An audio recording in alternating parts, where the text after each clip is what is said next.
about to go jet skiing, guys. Let's go. Let's get it. We gotta go, baby. Let's get it. Gotta go jet skiing. Corey LaBarry was born in Adelaide, Australia, before eventually moving to California with his family. Like many young people growing up during the rise of social media, he became fascinated by the idea of creating content online. At the time, YouTube was beginning to transform ordinary people into internet celebrities, and a growing number of creators were discovering that it was possible to build a career simply by sharing parts of their lives with an audience. Unlike many creators who built their channels around controversy or shock value, Corey developed a reputation for being energetic, approachable, and easy to like. His videos focused on challenges, collaborations, pranks, and the everyday experiences he shared with his friends. Viewers were not watching because they expected constant drama. They were watching because they enjoyed spending time with him.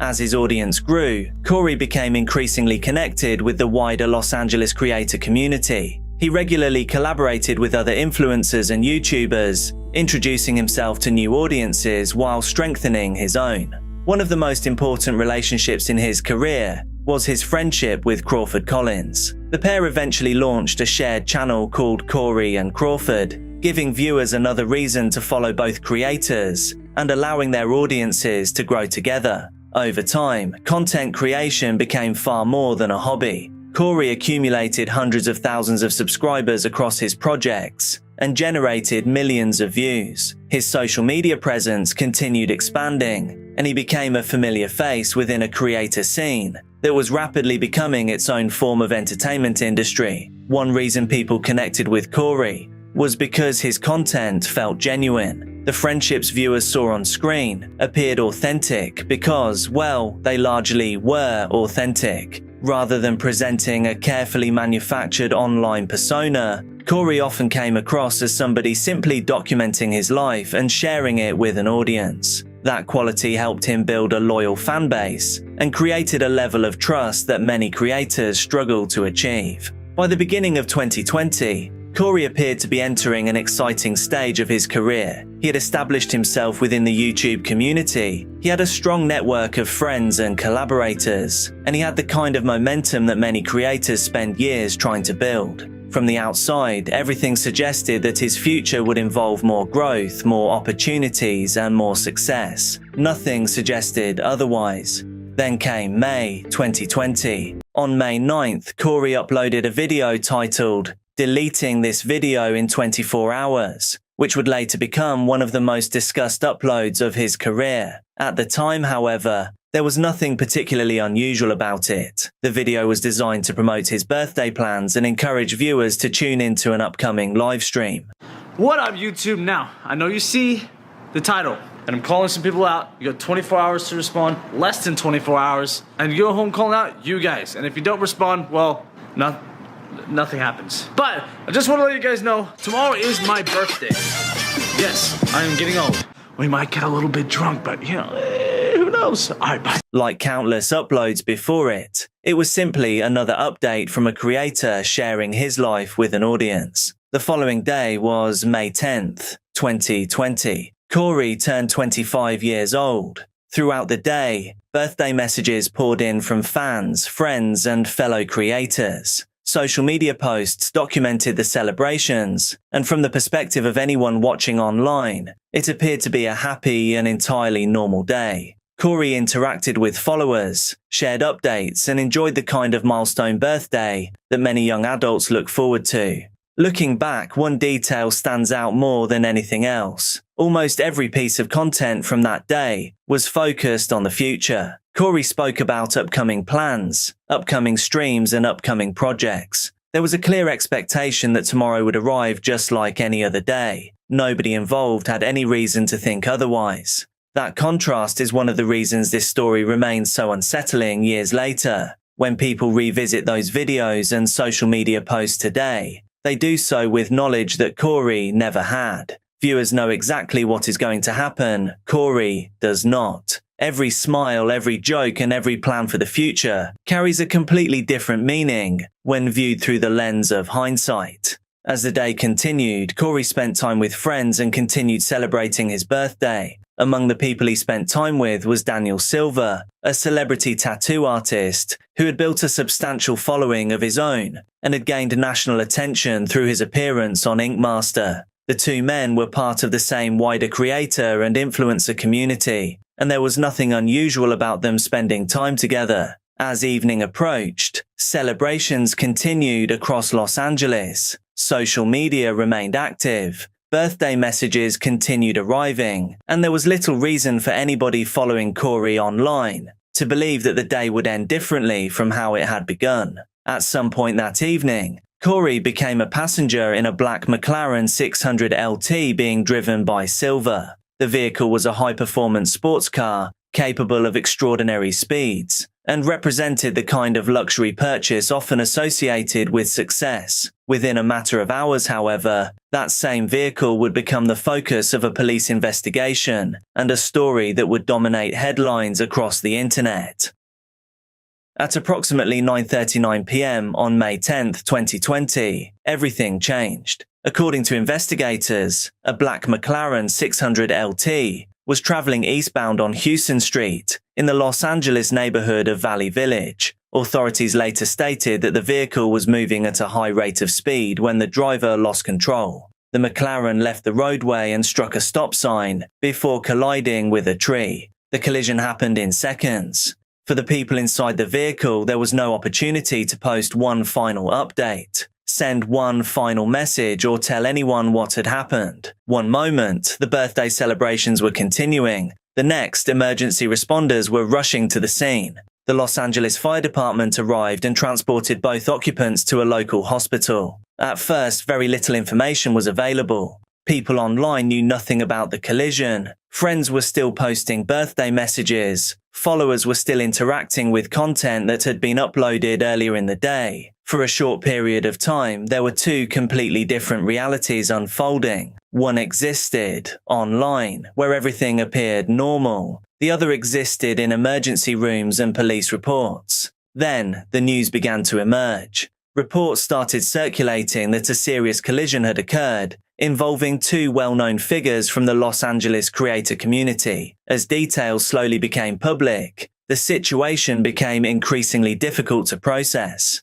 Corey LaBarry had been taken to hospital following the crash. He would not survive his injuries. He was 25 years old. The reaction was immediate. Fans flooded social media searching for information. Many initially believed the reports had to be incorrect. Only hours earlier, Corey had been celebrating his birthday. He had been posting online, interacting with followers, and talking about future plans. The suddenness of the news made it difficult for people to comprehend. Confirmation eventually came from the people closest to him. Corey's brother, Jared, shared a public tribute confirming that his brother had passed away. It was a message that quickly spread across the internet, as fans, friends, and fellow creators tried to come to terms with what had happened. His mother also shared her grief publicly, describing the overwhelming shock of losing a son. As tributes continued pouring in, a picture began to emerge of how Corey was viewed by the people around him. Friends described him as supportive, energetic, and endlessly enthusiastic. Many spoke about his willingness to help others, often without expecting anything in return. For years, viewers had seen Corey through the lens of YouTube videos and social media posts. Now the people who knew him personally were sharing a different perspective. They were not talking about subscriber counts or view numbers. They were talking about the friend they had lost. One of the most emotional tributes came from Crawford Collins, who had built both a friendship and a creative partnership with Corey over several years. His message reflected what many people were struggling to express. The plans they had made together would never happen. The videos they intended to create would never be filmed. As the creator community mourned, investigators continued working to determine exactly what had happened that evening. What they discovered would soon transform a tragic accident into a major criminal case. If you guys don't mind, I'm gonna start from the beginning. When I first met Corey, I was in a very bad place in my life, you know.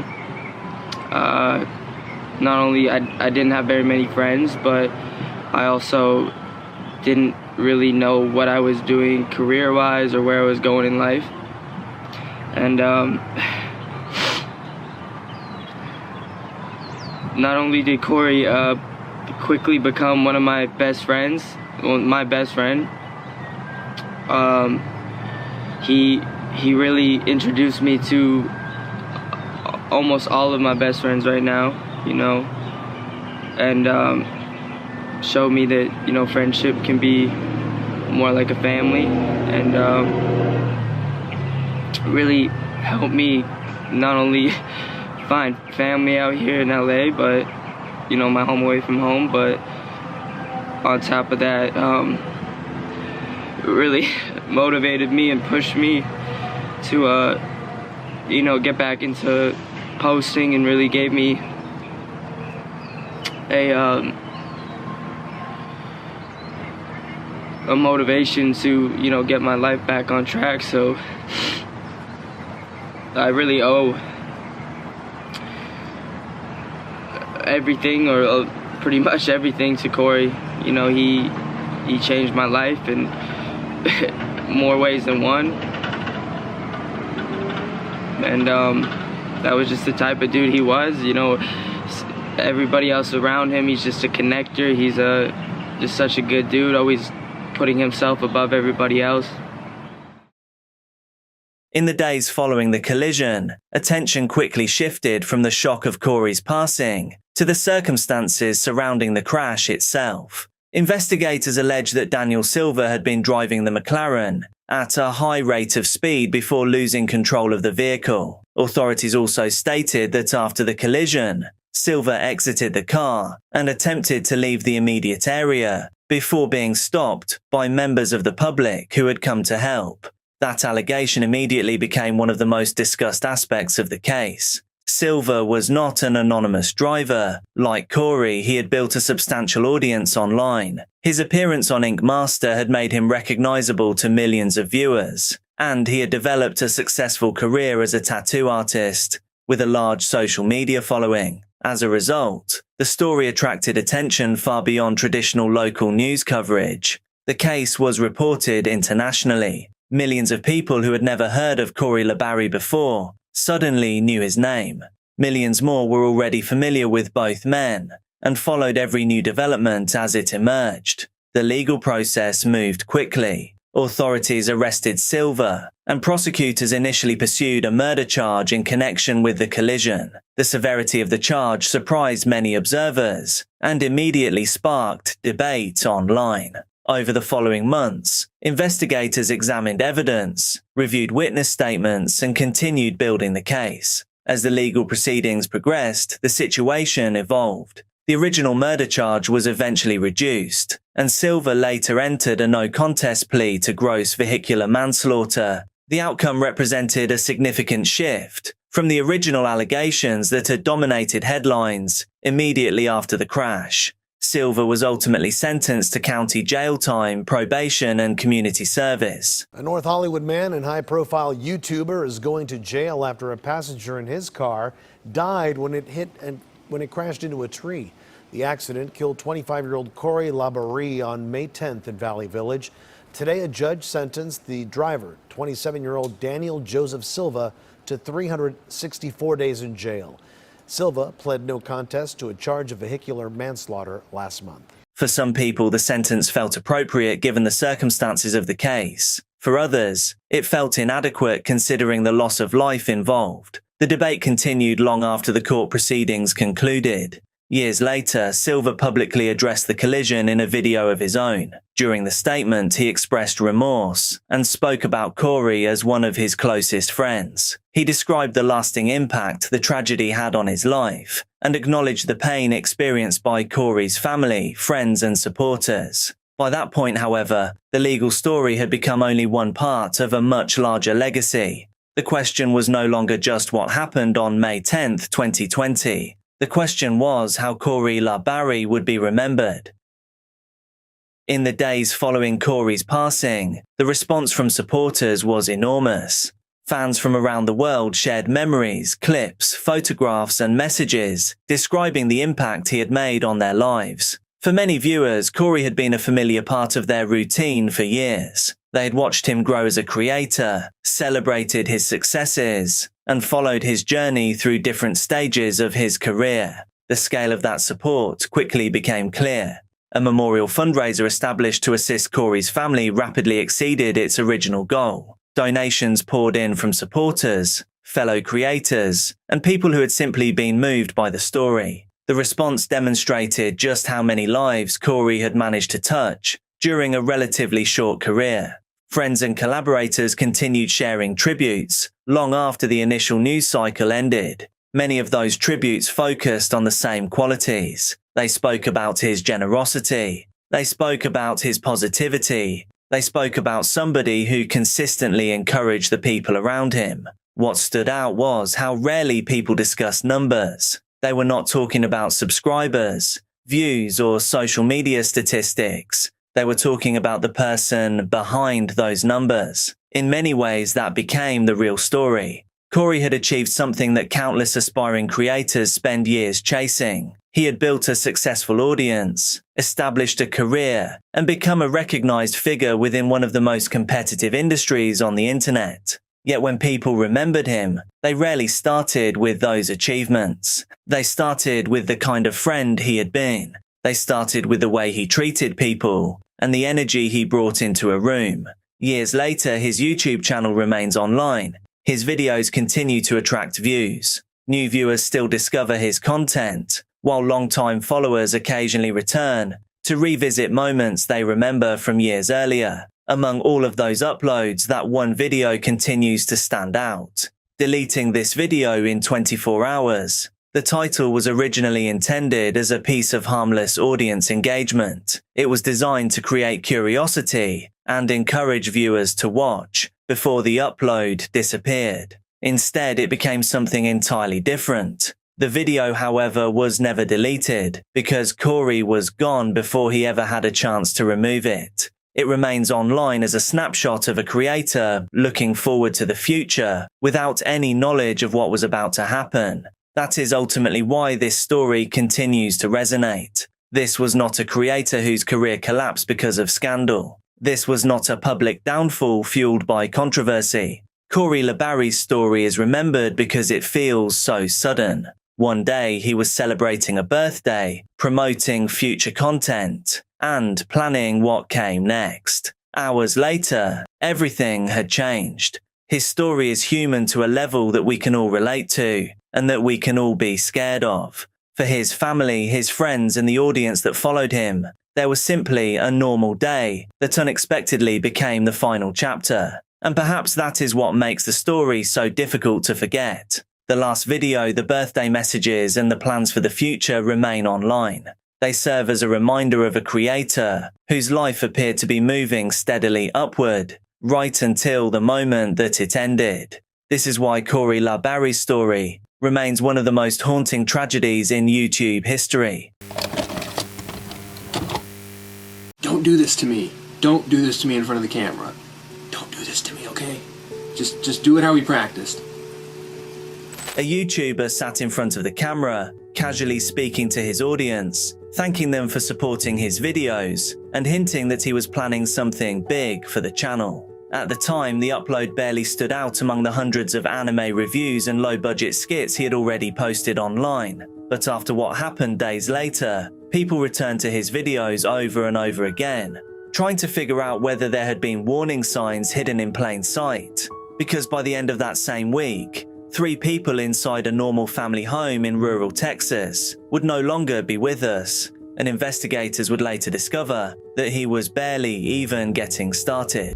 Long before he became known online as Mr. Anime, Trey Sessler lived a relatively ordinary life in the small town of Waller. He was born in 1989 to Rhonda and Lawton.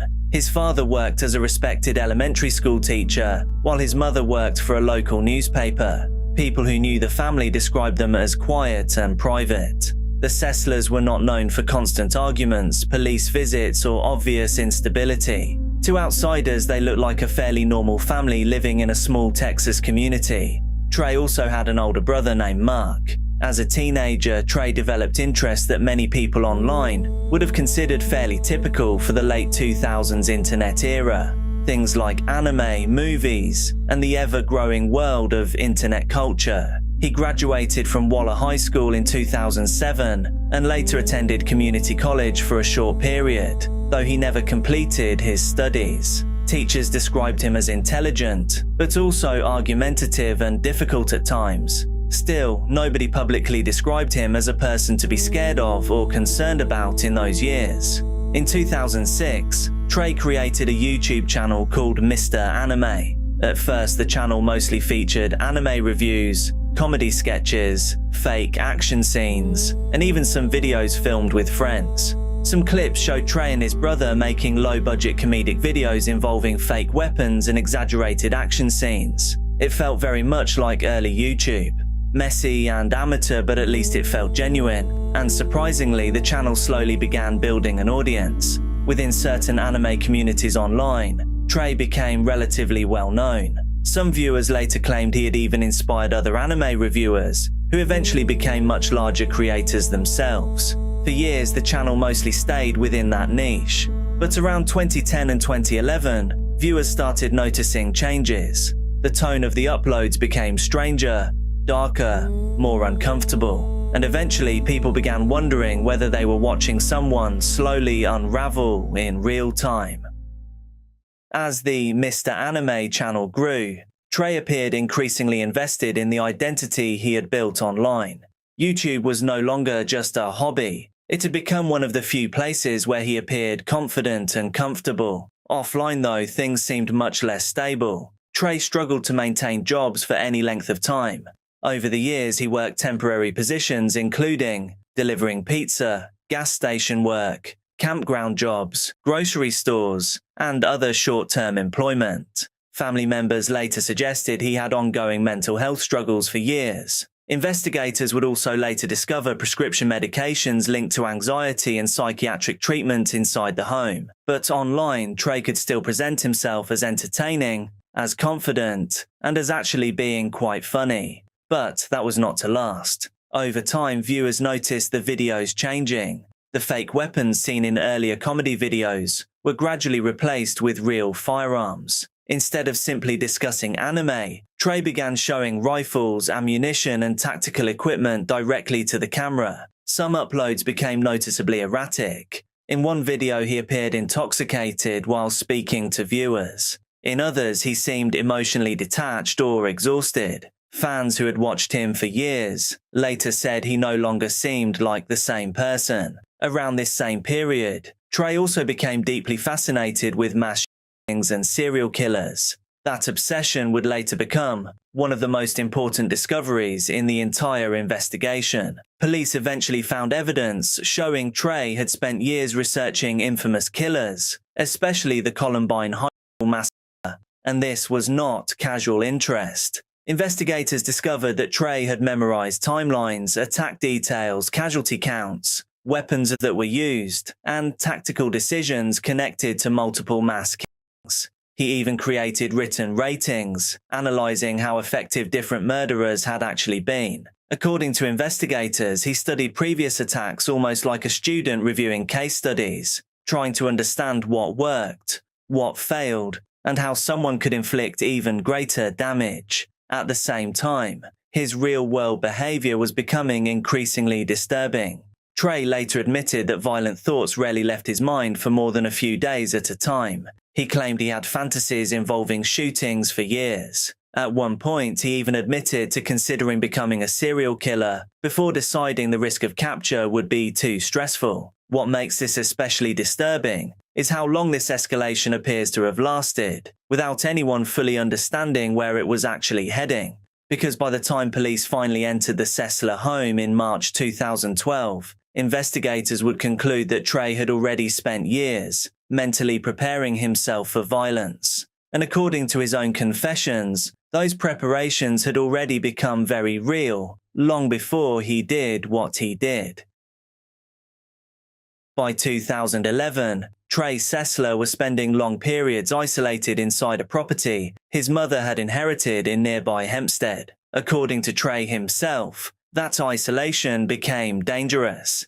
He later told investigators that being alone for extended periods allowed his mind to run away with violent fantasies. Investigators realized this was not simply fascination. It had become an all-consuming fixation instead. And over time, that fixation began bleeding into real-world behavior. Trey later admitted to killing animals during late-night drives around rural Texas. According to his confessions, he targeted cows and horses in isolated fields, using rifles from inside his car. He also admitted to firing at abandoned buildings, businesses, and schools after dark. Investigators would later connect him to fires and other acts of destruction throughout the area. What makes these admissions especially important is that investigators viewed them as escalation behavior, a progression, not isolated incidents. Police later described Trey as fitting a classic pattern seen in some violent offenders, starting with smaller acts.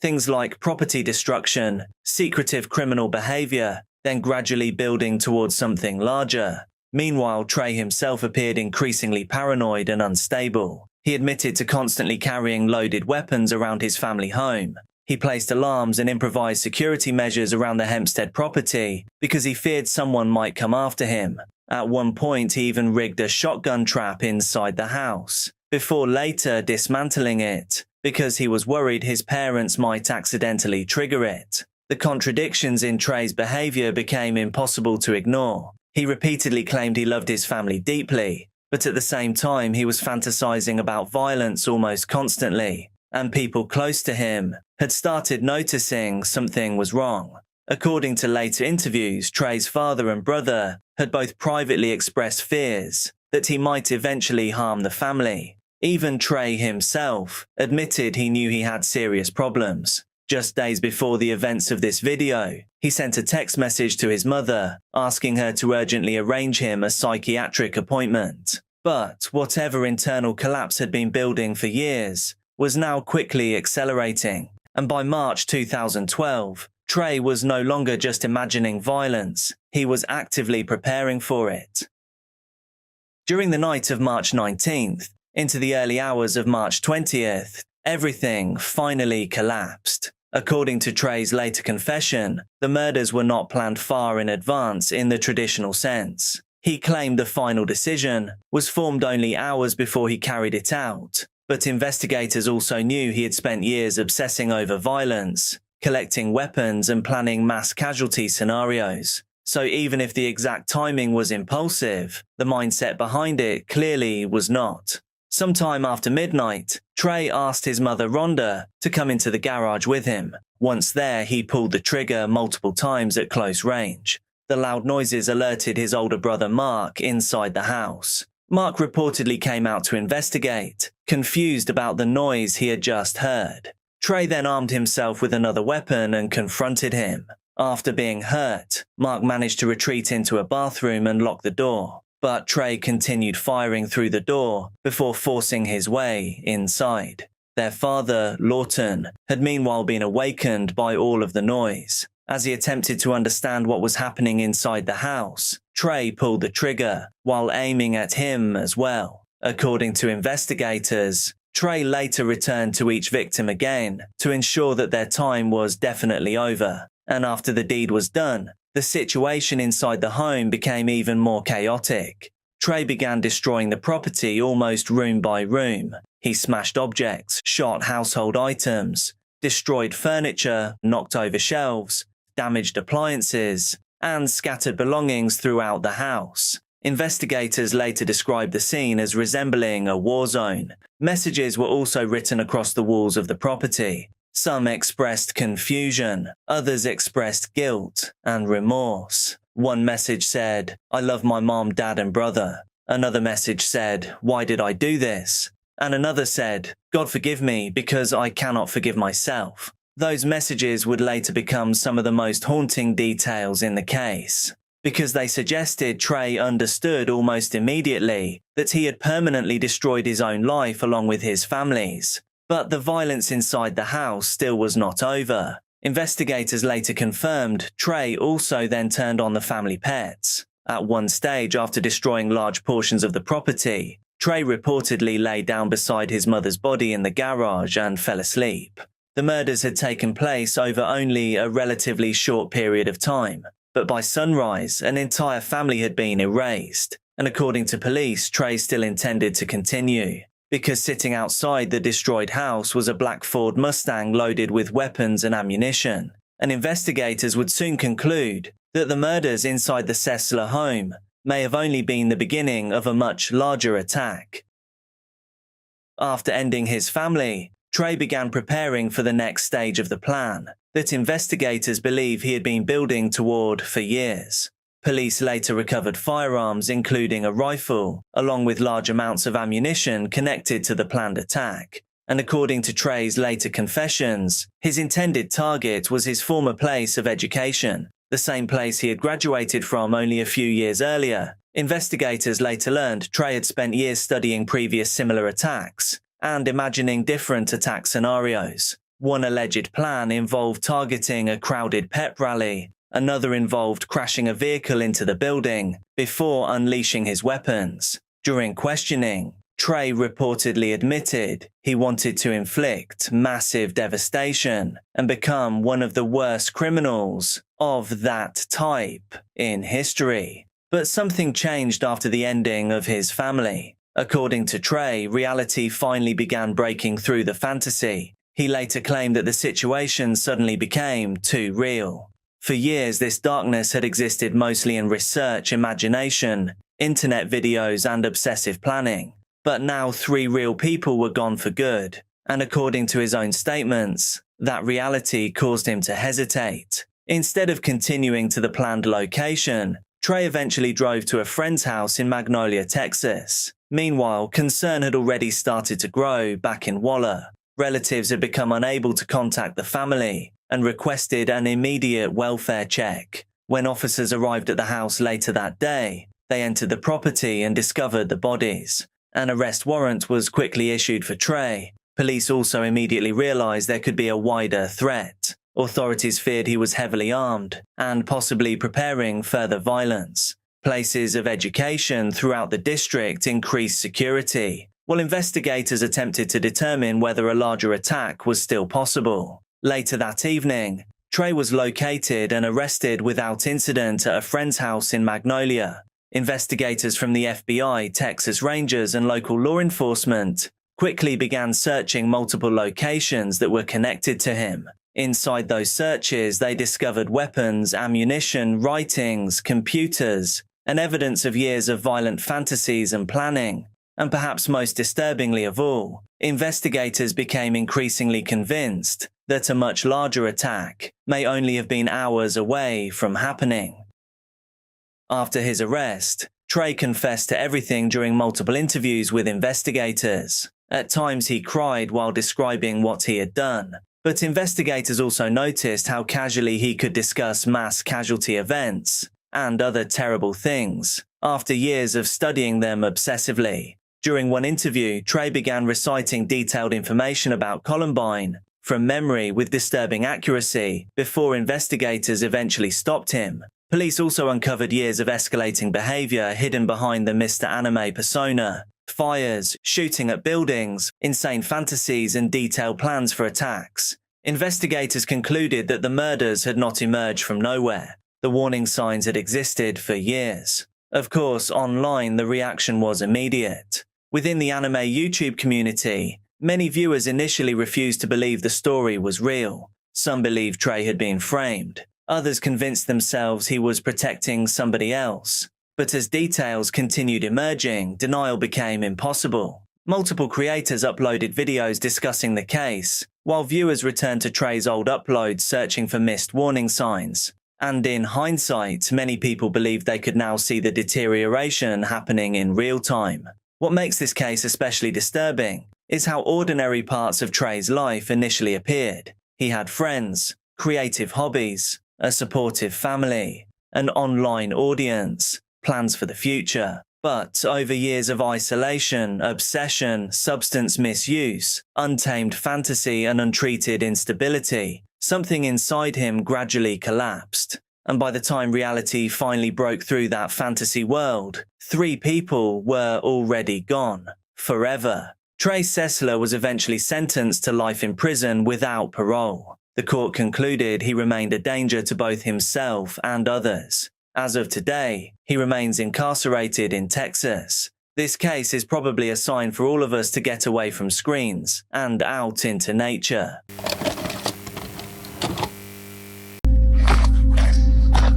Up and down the mountains, and now I gotta hide.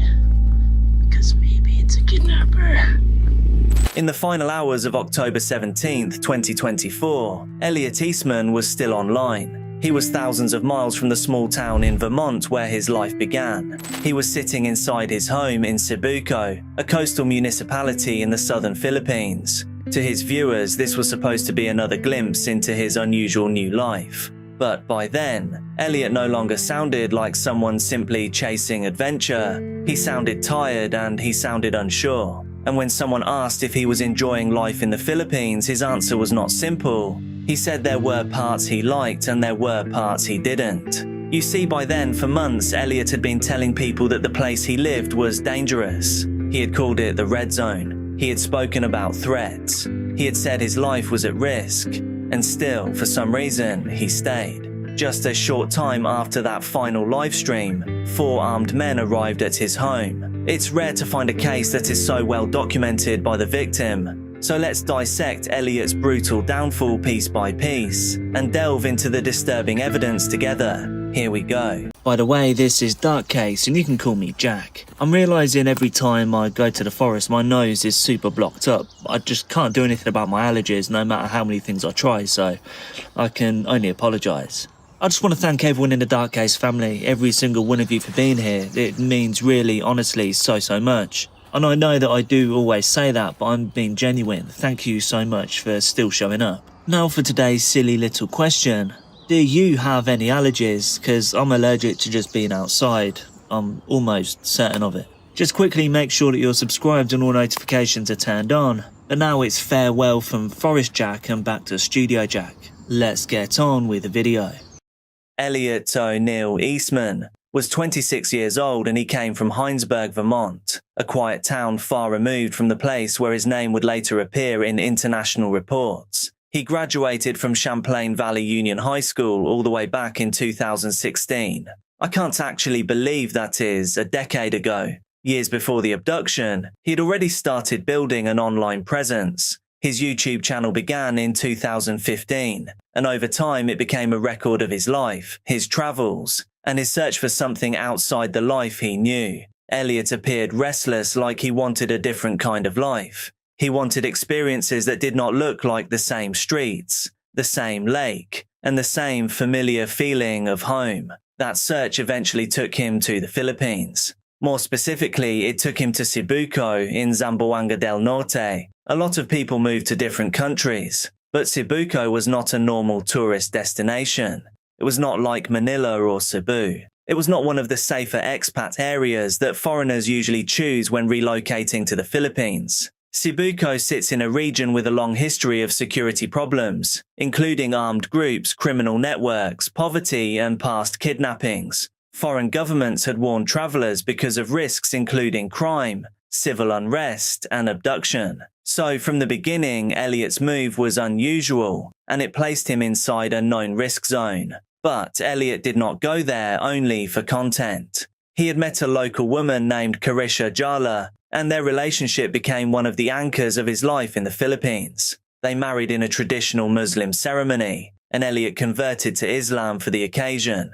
After a brief return to the United States for work, he came back to Cebuco in 2024. By May of that year, he had settled there more permanently. He lived in Sitio Tungawan, Barangay Poblacion.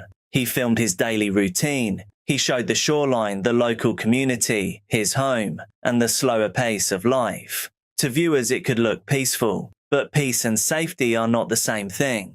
That contrast became one of the central themes in Elliot's story. On one side, there was the life he wanted to show, a new marriage, a new home, a remote place where he stood out. On the other side, there were warnings, threats, and the reality of a region where local security could not always respond fast enough. Elliot seemed totally aware of this, and he spoke openly about the danger. He described the area as the red zone. He said his life was still at risk while he was there. That creates the first major question in the case. Was Elliot ignoring the danger, or had he simply become used to it? Because when risk becomes part of daily life, it can start to feel normal. And for Elliot, that may have been one of the most dangerous changes of all. As 2024 continued, Elliot's videos began changing in tone. The earlier excitement was still there, but underneath it was a growing tension. He spoke more openly about fear. He talked about danger in ways that no longer sounded hypothetical. And because he uploaded so frequently, viewers were able to watch that shift happen almost in real time. Jack here just quickly, sorry to interrupt the video, but I just want to mention channel memberships. Channel memberships are making a huge difference right now, and currently 278 of you are channel members, and I'm actually aiming for 300 by the end of May. Because with the way YouTube works right now, channel members, you just kind of need them or it doesn't work. Thank you so much, love you all. This is the end of Forest Jack, back to Studio Jack again, and Elliot's story. By 2024, Elliot had posted hundreds of videos documenting his life in Cebuco. That amount of footage is important to this case because it created a detailed public record of his routines, his location, his surroundings, and even his concerns. In several videos, Elliot spoke about people disliking him. He suggested he had received threats. He also described situations where he felt watched. One video posted in early October became especially unsettling after the abduction. Elliot was walking near the shoreline with his wife when he noticed armed men nearby. His tone immediately changed. He pointed out the weapons. He noted how many people were there, and he actually sounded nervous too. What makes moments like that significant is not just the fear itself. It is the fact that Elliot kept documenting these encounters publicly while remaining in the same area. That visibility may have increased his vulnerability. He was not anonymous in Cebuco. He was one of the only foreigners living there long term, and he openly discussed money, projects, and investments online. In one video, Elliot spoke about spending large amounts on equipment, including Starlink internet systems and solar panels. He also discussed helping build a small store connected to his wife's family. I think total, I built this waiting shed too. That costed like $15,000 just for this waiting shed. And the roof and everything. See, it's pretty nice.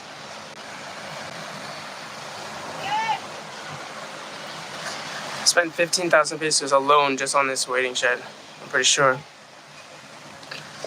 And then on the solar, the Wi-Fi and the solar, I think I spent a total like 130K or something, maybe 120. Yeah, 130K, 130,000 pesos on the solar, the Wi-Fi with solar. Maybe even more now because I just bought another solar panel. Maybe it's getting to like 140,000 pesos. Our inverter just broke the other day too, which was like 5,000 pesos. This yellow one. Online discussion later focused heavily on another allegation, that Elliot had been lending money locally at high interest rates. This point needs to be handled carefully though, because it's not fully corroborated. But some Reddit users and online commentators claimed he was operating as a loan shark. However, much of this information remains unverified or based on interpretation of his own videos. What can be said factually is that Elliot publicly discussed financial transactions online while living in a high-risk area where foreigners already attracted attention. That combination alone carried risk, especially in a place where criminal groups, personal disputes, and local tensions could escalate quickly. In September 2024, he said directly that the area was the most dangerous area in the country. He actually admitted that his life was at risk. Friends, locals, and officials reportedly warned him to leave, but Elliot stayed, partly because of his relationship, partly because his content depended on being there, and possibly because over time, surviving in that environment made him believe he could continue doing it safely. That process is sometimes called normalization of risk. The more a dangerous situation repeats without immediate consequences, the more normal it can begin to feel. until eventually the warning signs stopped functioning as warnings. And by October 2024, there were already many warning signs surrounding Elliot Eastman. Flowers. Look at these shoes. These shoes are so nice. Yes. For climbing. Up and down the mountains, and now I gotta hide. Because maybe it's a kidnapper.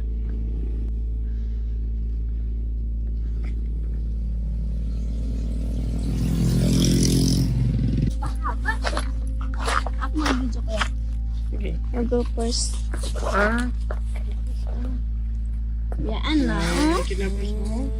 Okay. Here I am.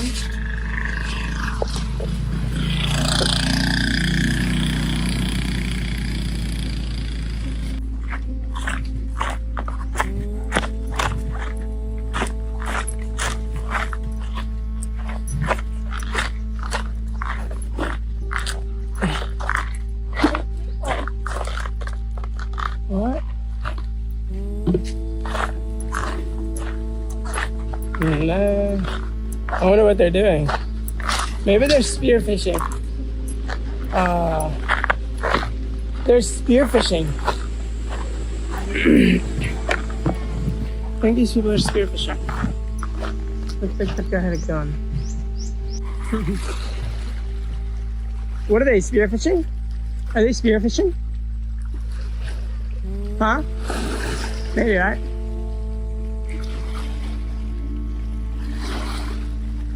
Maybe they're spearfishing. There's like 5 or 6 of them.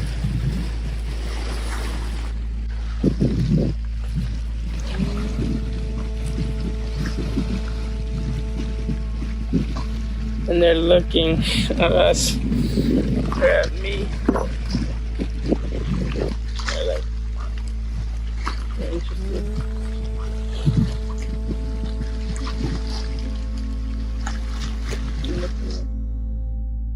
On October 17th, 2024, Elliot Eastman went live one final time, and the video was strange. The stream lasted less than many viewers expected, and people watching noticed something different almost immediately. Elliot looked exhausted. He sat on the floor of his home, speaking far less than usual. There were long pauses. His energy was low. At one point, a viewer asked whether he enjoyed living in the Philippines. Enjoying the Philippines. I'm enjoying it. There's some parts that I like about it, there's some parts that I don't like about it.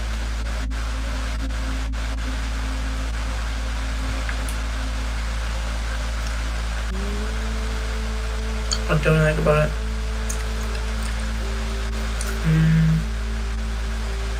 The bathrooms are smelly. They don't smell good most of the times. I'm just getting tired of like being around all the same people. You know? The stream ended without a dramatic goodbye. No indication that within hours, police would be responding to reports of an armed abduction. Later that night, at around 11 p.m., 4 armed men reportedly arrived at Elliot's home in Sitio Tungawan, and according to investigators, the men posed as police officers. They were dressed in dark clothing and carried M16 rifles, and what happened next unfolded quickly. Police said Elliot resisted. This detail became central to the later investigation, because investigators believed the struggle changed the outcome of the abduction itself. During the confrontation, Elliot was reportedly struck twice by a firearm. One round reportedly hit his leg. Another struck his abdomen or torso area. Investigators later recovered rifle casings and signs of blood loss from the scene. The attackers then forced Elliot away from the property and toward the shoreline. There they loaded him onto a motorized banker. A banker is a narrow outrigger boat, commonly used throughout the Philippines, by the way. Witnesses reported the boat heading out into the darkness toward the Sulu Sea. Local officers attempted pursuit, but the attackers disappeared into the night. This part of the case created immediate uncertainty for investigators. Normally, kidnappings involving foreigners in the region were associated with ransom demands, but no ransom demand publicly appeared. No proof of life emerged either. That absence changed how investigators interpreted the case. It raised the possibility that the motive may not have been financial in the traditional sense, but at that stage, police still hoped Elliot could be rescued alive. Search operations began almost immediately. Task groups were formed. The FBI and the US Embassy coordinated with Philippine authorities. Coastal areas and nearby islands were searched, and for weeks the case remained suspended between two possibilities. Either Elliot was still alive somewhere in the region, or the abduction had already ended in tragedy before the boat ever reached its destination. In the days after the abduction, investigators treated the case as an active kidnapping. Search teams focused on coastlines, islands, and possible routes through the Sulu Sea. Checkpoints increased across parts of western Mindanao. Police coordinated with military units and maritime patrols. And because the victim was an American citizen, the case quickly gained international attention. The FBI became involved alongside Philippine authorities. But almost immediately, investigators faced a major problem. There was no communication from the abductors, no ransom demand, no proof of life, no negotiation. That silence became one of the most disturbing parts of the case. Historically, kidnappings involving foreigners in parts of Mindanao often involved ransom operations. Foreign nationals could be viewed as high-value targets, but Elliot's case did not follow that pattern publicly. As investigators searched for answers, arrests began to happen quickly. Several suspects were identified by police during late October 2024. Some surrendered. Others were arrested during operations connected to the investigation. Then the case escalated again. In November 2024, authorities tracked several suspects to another area of the Zamboanga Peninsula. A violent encounter followed. 3 men linked to the case were killed during a shootout with police. That development mattered for 2 reasons.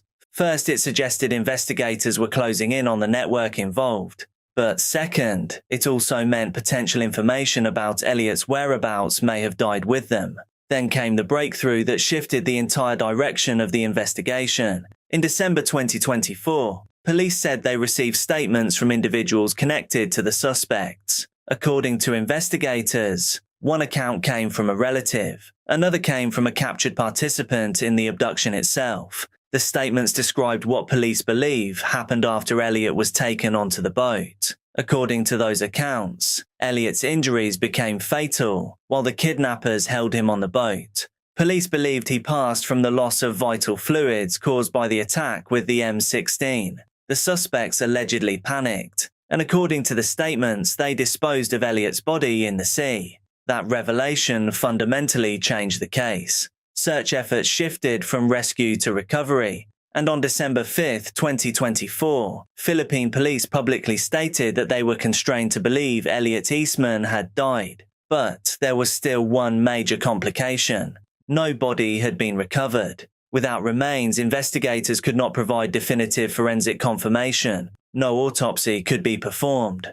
No exact timeline of his passing could be verified independently. Police acknowledged this openly. They stated that while all available information pointed toward Elliot's death, the lack of a recovered body left a small remaining uncertainty. That uncertainty kept the case suspended in a strange space, officially presumed dead, but physically missing. And because the sea where investigators believed his body was discarded covered such a vast area, recovery efforts became extremely difficult. Strong currents, weather conditions, and the passage of time worked against search teams. Despite dives, patrols, and coastal searches, nothing was ever found. No remains, no clothing, no physical closure for the family. Only statements from suspects describing what they claimed had happened on the boat that night.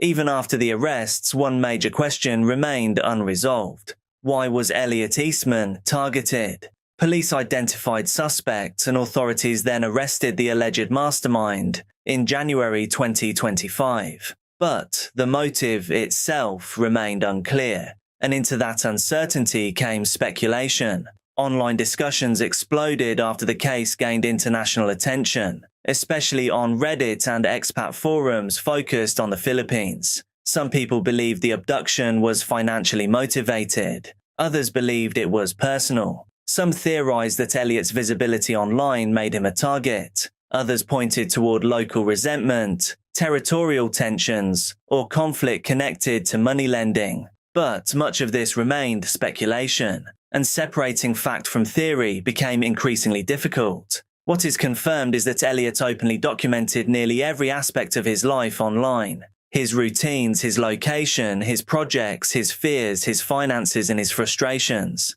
All of it became public. That level of visibility may have made him unusually exposed in an already unstable environment, especially because Elliot was not hiding in a large city. He was one of the only foreigners living long-term in a remote area, already associated with security concerns. And according to multiple reports, he had been warned repeatedly about the danger. Then, in January 2025, investigators announced another major breakthrough. Police arrested Jakaria Siddiq Jamani, who they identified as the alleged mastermind behind the abduction. He was captured near the Basilan Strait during an operation connected to the case. By that point, several suspects were already dead, several were in custody, and others remained at large. But even with those arrests, major questions still lingered. Why was there no ransom? Was Elliot meant to survive the abduction originally?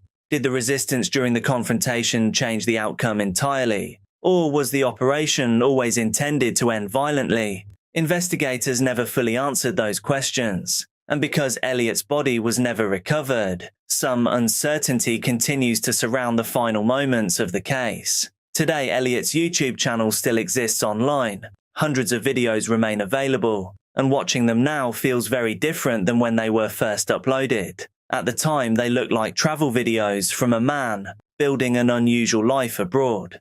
Now they feel closer to a record of escalating danger. The warnings are difficult to ignore in hindsight. The references to fear, the discussions about threats, the comments about kidnapping, the visible anxiety in the final weeks. And perhaps the most unsettling part is that Elliot himself seemed to understand the risk better than many viewers did. He openly called the area dangerous. He acknowledged his life was at risk.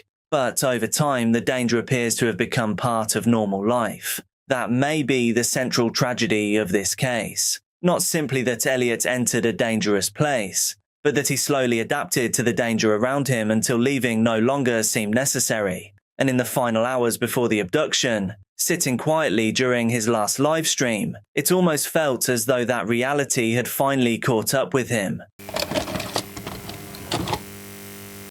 What's up, YouTube? It's your boy Cobra. Now we're gonna be making a very delicious meatloaf.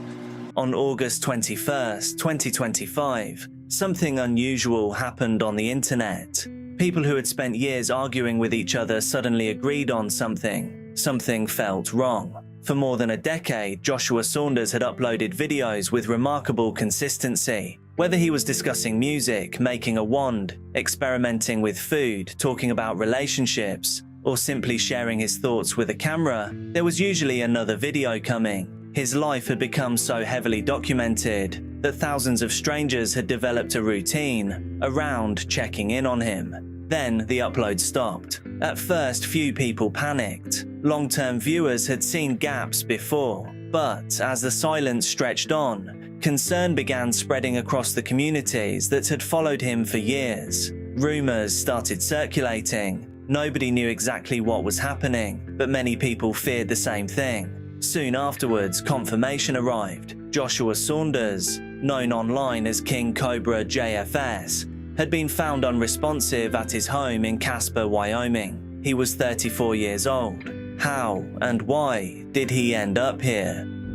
Joshua Faye Saunders was born on March the 26th, 1991, in Casper, Wyoming. His arrival was not without complications. He was born with respiratory distress syndrome and underdeveloped lungs, requiring medical care shortly after birth. Although he recovered, the challenges surrounding his early life were only beginning. His parents separated while he was still young, and much of his childhood involved moving between different states before eventually returning to Wyoming. Throughout those years, Josh developed a reputation among family members for becoming intensely absorbed in the things that interested him. While many children move from one hobby to another, Josh tended to hold on to interests for years.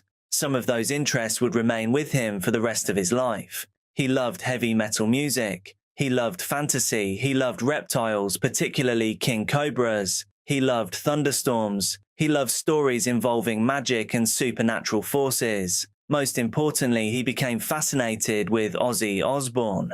Long before the internet knew who he was, Josh wanted to be a rock star. According to people who knew him, music became one of the most important parts of his identity. He learned guitar, wrote songs, and imagined a future built around performing. Ozzy represented everything he admired: individuality, confidence, refusing to conform. Josh saw somebody who had built a career by being unapologetically himself, and he wanted to do the same. At the same time, life was often difficult. Josh was diagnosed with Asperger's syndrome and frequently struggled in social situations. Family members later described years of bullying and isolation. He often found himself feeling different from the people around him and had difficulty understanding some of the social dynamics that others seemed to navigate naturally. Rather than changing who he was, Josh leaned further into the interests that made him comfortable. His imagination became increasingly elaborate. He created stories, mythologies, and ideas that blended fantasy with reality. Over time, concepts involving magic, wands, weather manipulation,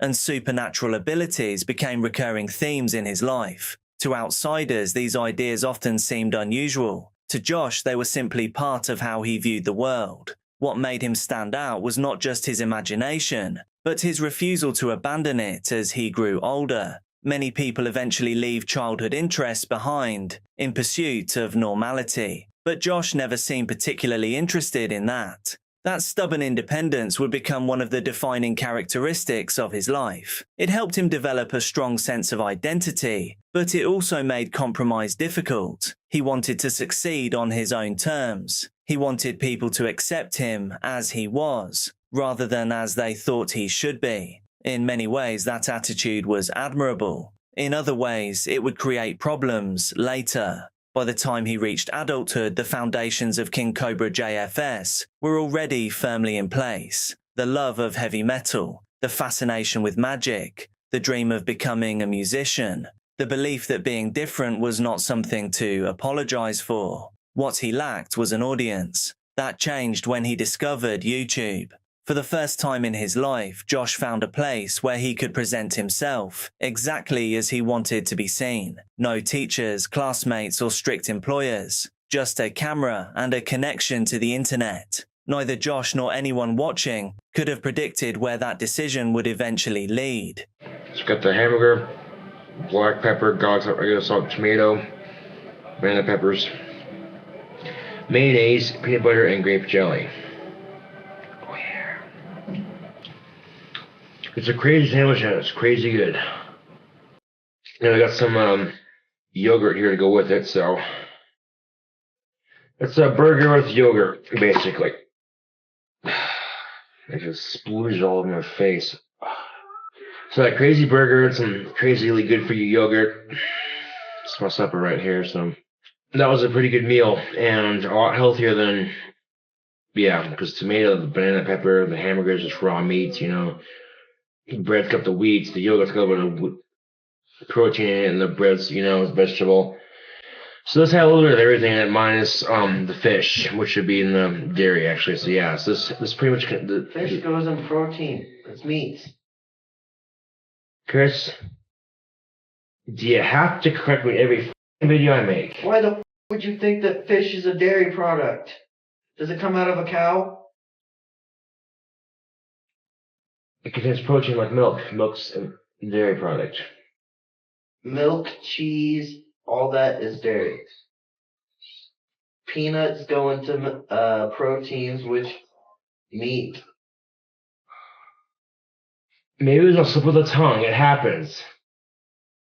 Josh made the decision to begin uploading videos to YouTube back in the early 2010s. At the time, there was nothing particularly remarkable about that decision. Millions of people were doing the same thing. Most uploaded a handful of videos, attracted little attention, and eventually moved on. There was no reason to believe Josh's channel would be any different. His earliest content reflected the things he genuinely cared about. He talked about music, recorded guitar performances, discussed his opinions, and shared details from everyday life. Unlike many creators, he made very little effort to separate his online identity from his real one. The person appearing on camera was simply Josh, awkward at times, opinionated at others, but unmistakably authentic. That authenticity became one of the channel's biggest strengths. Viewers quickly realized that nothing about Josh felt manufactured. He wasn't chasing trends or trying to fit into a particular category. If he wanted to talk about Ozzy Osbourne, then that is exactly what he did. If he wanted to discuss magic, he discussed magic. If he wanted to spend 20 minutes explaining how a wand was made, he did exactly that. For better or worse, everything was real. During this period, Josh was attempting to build an independent life away from home. He attended Job Corps, where he met a young woman named Stephanie. The relationship became one of the most significant experiences of his early adulthood and would later be referenced repeatedly throughout his online career. Like many young people, Josh imagined a future that included stable work, relationships, music, and personal success. He also found employment, most notably at a Wendy's restaurant where he worked for several years. Looking back, that job represented more than a paycheck. It provided routine, structure, and regular interaction with other people. Those things would become increasingly important when many of them later disappeared from his life. Meanwhile, his channel continued growing slowly. Then in 2014, a documentary called Gothic King Cobra introduced him to a much larger audience. The film followed Josh through his daily life in Casper and gave viewers a glimpse into the person behind the videos. What made the documentary memorable was not that anything dramatic happened. Instead, audiences encountered somebody who seemed genuinely determined to make something of himself despite obvious challenges. He spoke about music, creativity, relationships, and future plans. There was an optimism running through the documentary that many viewers found surprisingly endearing. Years later, countless people would return to that footage and notice the same thing. The Josh captured in 2014 seemed hopeful. He believed things were moving forward, and that success was possible. And for a brief period, it genuinely looked as though they might be. What's going on with your YouTube? It's your boy King Cobra back at you with another Cooking with Cobra.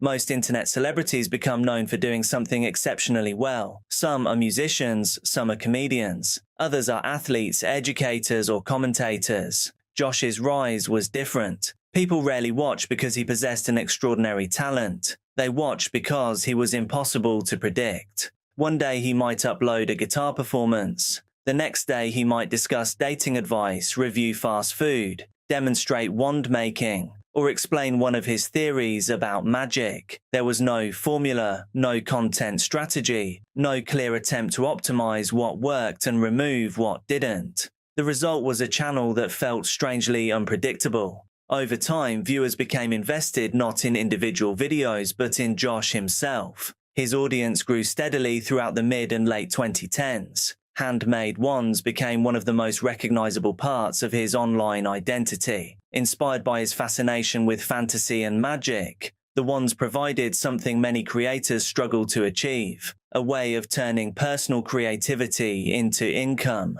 Fans purchased them directly from him, allowing him to earn money from something he genuinely enjoyed making. The business never became large, but it proved an important point. People were willing to support him. For somebody who had spent years feeling like an outsider, that validation mattered. As his audience expanded, so did the mythology surrounding him. Catchphrases became associated with the channel. Viewers repeated his expressions, referenced old videos, and built communities dedicated to discussing his content. Some people genuinely admired him, others found him entertaining, but everyone was fascinated in the same way. The internet had effectively created a new kind of celebrity. Not a celebrity because of achievement, a celebrity because thousands of people had become invested in following his life.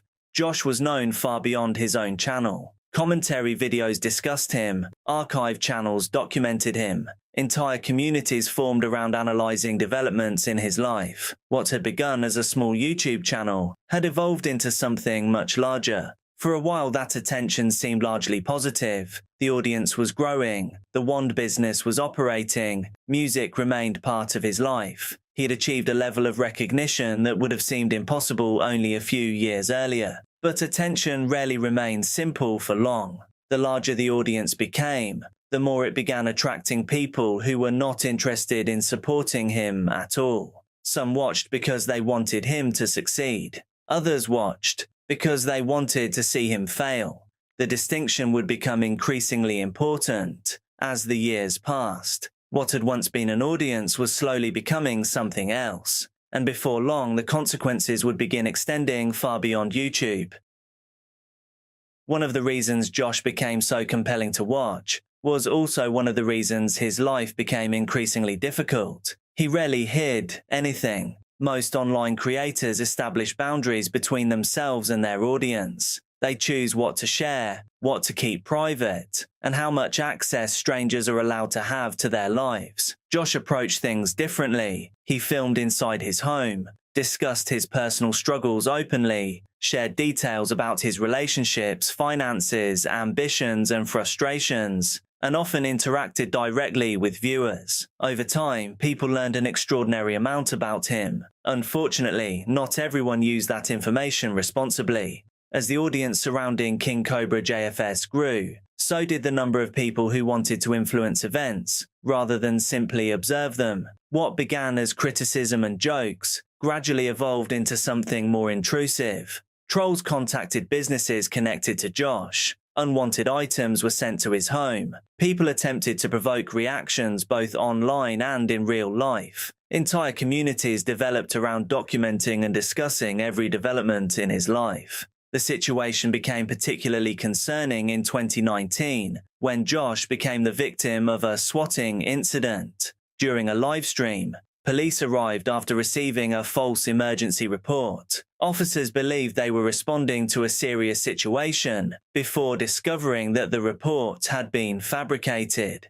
The incident highlighted an uncomfortable reality. For some people, Josh was no longer viewed as a real person living his life. He had become part of an ongoing spectacle, something for them to play with. At the same time, other aspects of his life were becoming increasingly unstable. He eventually lost his job at Wendy's after complaints linked to his online presence reportedly reached corporate offices. Whether intended or not, the result was significant. One of the few sources of structure and routine in his life disappeared. The years that followed brought additional problems. Alcohol became a more visible part of his content. Viewers who had followed him for years began expressing concern about his health and well-being. His appearance changed noticeably over time, and many long-term followers felt they were watching somebody slowly struggle under the combined weight of isolation, addiction, and constant public scrutiny. Then came the eviction. In 2020, Josh lost an apartment he had occupied for years. The situation reflected broader problems that had been building for some time. Living conditions had deteriorated, disputes had emerged, and stability was becoming increasingly difficult to maintain. For many viewers, the eviction felt like a turning point. The independent life he had spent years trying to build appeared to be slipping away. Yet even during difficult periods, the camera remained on. That was one of the strangest aspects of Josh's story. Most people experience personal setbacks privately, but Josh experienced them in front of an audience. What's up, YouTube? So you know what we're going to do? We're going to make a screwdriver. We're going to need some vodka. My favorite cheap vodka is Nikolai because the cap is black.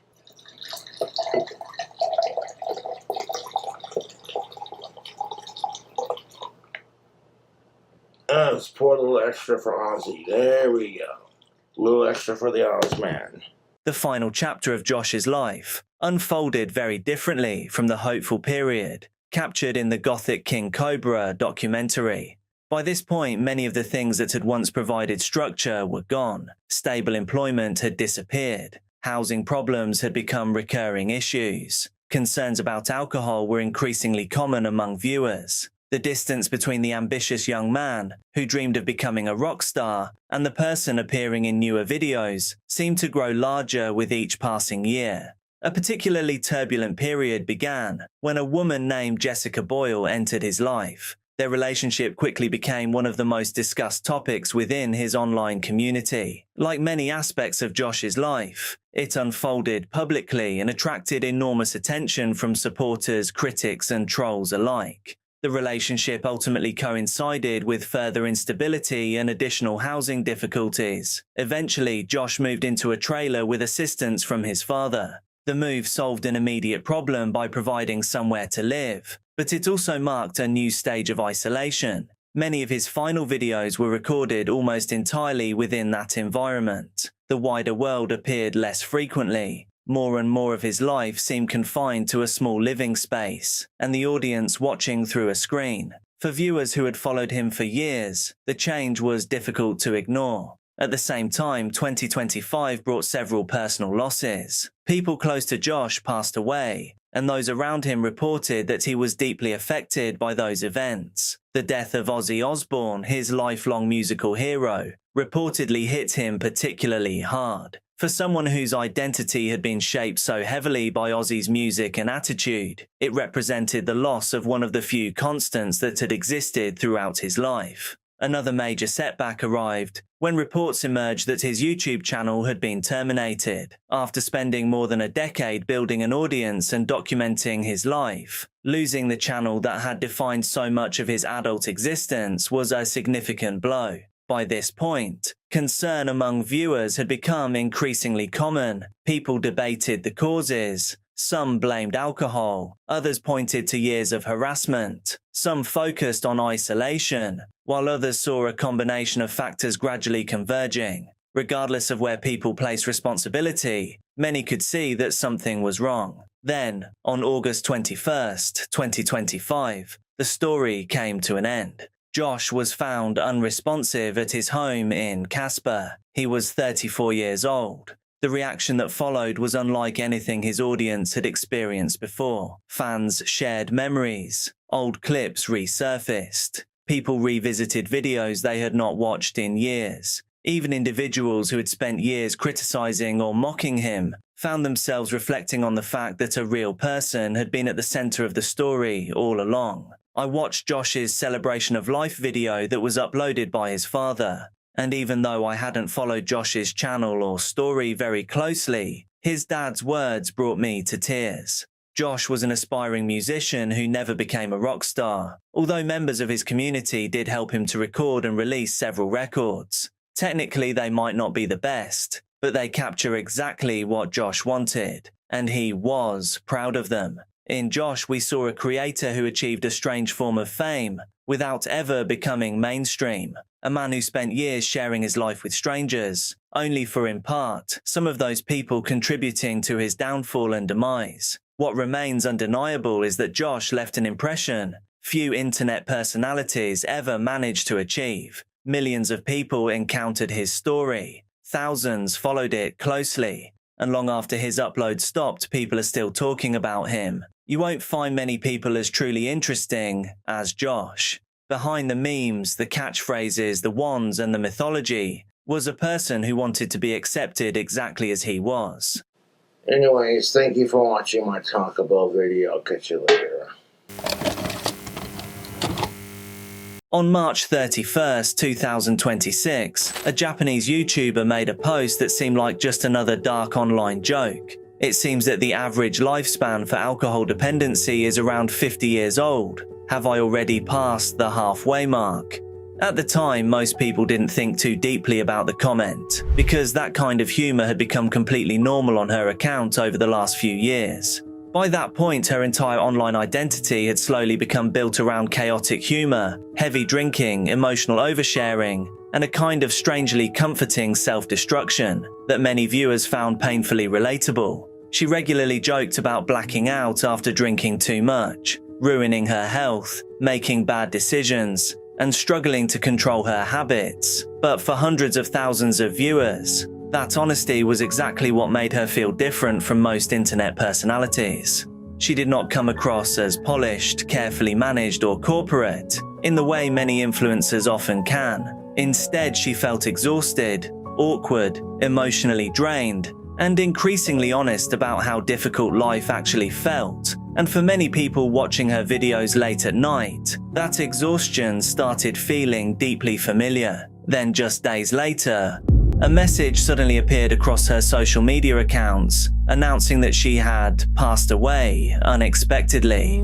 So, had everybody been watching somebody slowly collapse in real time without fully realizing it? Or were obsessive fans in some way involved? This story is not really just about one influencer or one tragic internet personality. It is about something much larger that now exists across huge parts of online culture: loneliness and burnout. The pressure of turning your worst habits into your public identity, and what happens when the internet starts rewarding somebody for publicly falling apart. Not all horrors need a bad man lurking in the shadows. Sometimes the horrors of modern life itself are enough. Long before hundreds of thousands of people knew her online as Zeepa, she was simply another young person in Japan, trying to build a stable future and figure out what kind of life she wanted for herself. Originally, she had hoped to become a civil servant, which in Japan is often viewed as one of the safest and most respected career paths a person can pursue, because it offers stability, predictable income, long-term security, and the kind of structured future many young people are encouraged to aim for from an early age. But according to Zeepa's own accounts online, she failed the second stage of the examination process required to enter that world, and afterward her life began moving in a very different direction. Following that disappointment, she found work through an agency, but according to her later descriptions, the company quickly turned out to be what many people in Japan refer to as a black company, a term commonly used for businesses known for exploitative working conditions, excessive overtime, emotional pressure from management, and environments where young employees often burn out extremely quickly. In recent years, black companies have become heavily associated with growing dissatisfaction among younger workers in Japan, particularly people who feel trapped between financial pressure, social expectations, and working cultures that often seem emotionally exhausting. Zeepa reportedly did not remain there for very long. After leaving, she briefly worked another contract job before quitting after only around a week, and at that point, her future increasingly appeared uncertain. That uncertainty also seemed to affect her emotionally in ways she would later discuss very openly online. During later videos and posts, she described periods of depression during university and explained how losing structure in her daily life had caused her mental health to spiral downward. School activities had once kept her focused, busy, distracted, and constantly moving forward. But once that structure disappeared, she reportedly found herself spending far more time isolated with her own thoughts. At the same time, another pressure quietly existed in the background of her life,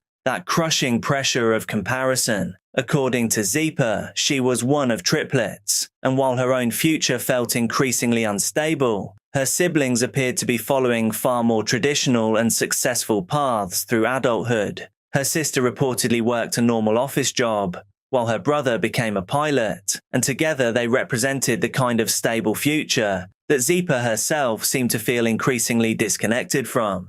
That feeling of disconnection would eventually become one of the most important parts of her online identity, because when people later discovered her videos, many viewers were not simply watching an entertaining internet personality trying to make people laugh. They were watching somebody who openly seemed lost, emotionally exhausted, and uncertain about where life was heading. And for a growing number of young people online, that felt painfully relatable.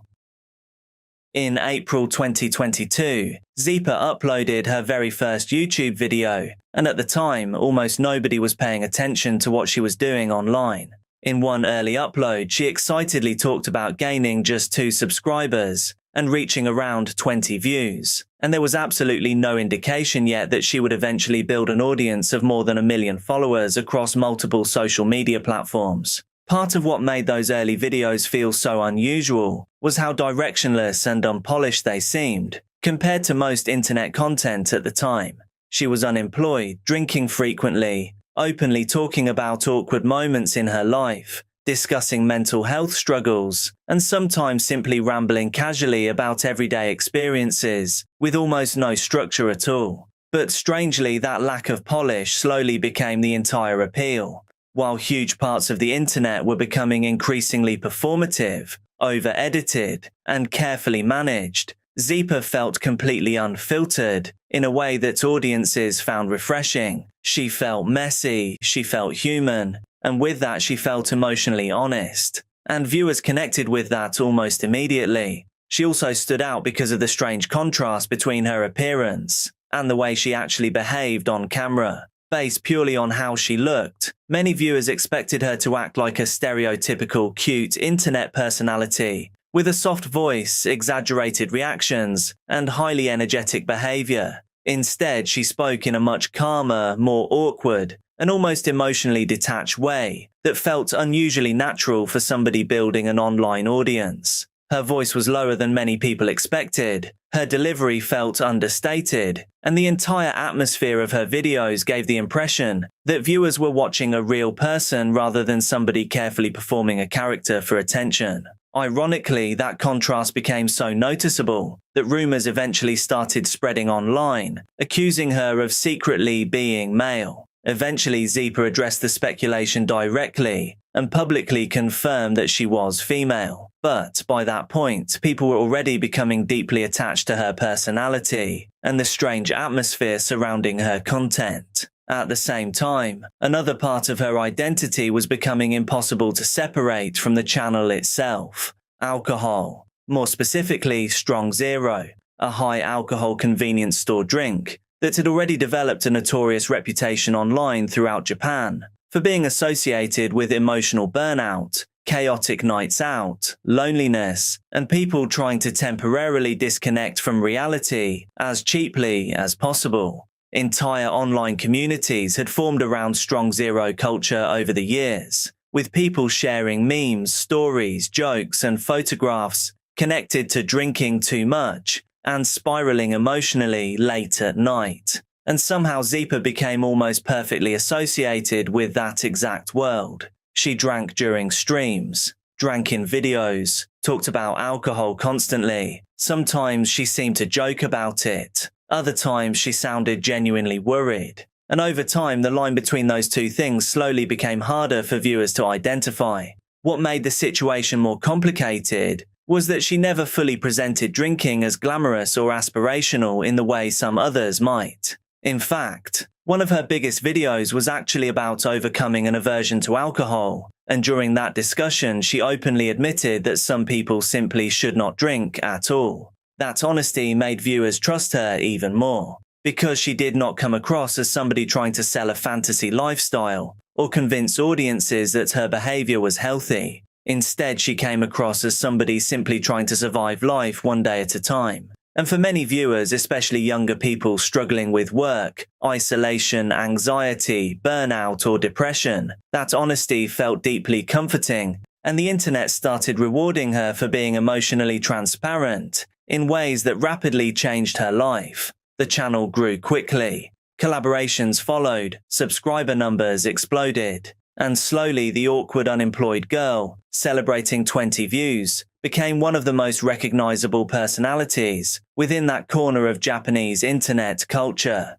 But hidden underneath that growth was a contradiction that would later become increasingly disturbing to look back on, because many of the same behaviors making audiences feel emotionally connected to her were also the same behaviors that appeared to be doing her harm.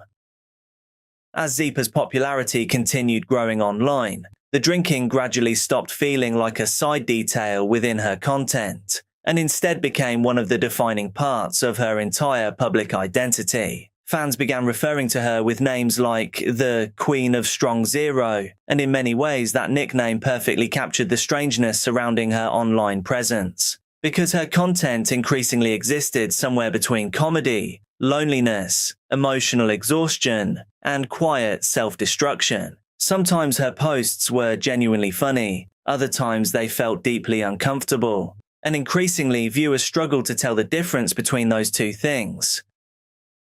Over time, Zipa became far more open about the reality of her drinking habits online. She joked about blacking out after drinking too much, posted about drinking through the night, and openly talked about feeling unable to sleep without alcohol. In one post, she admitted that she rarely had alcohol-free days at all, and explained that if she did not drink before bed, it no longer felt like the day was properly complete. At another point, she described drinking heavily until 7 in the morning, before immediately continuing to drink again afterward. And while many viewers responded to those comments with humor and memes, others were becoming genuinely worried about what they were watching happen in real time.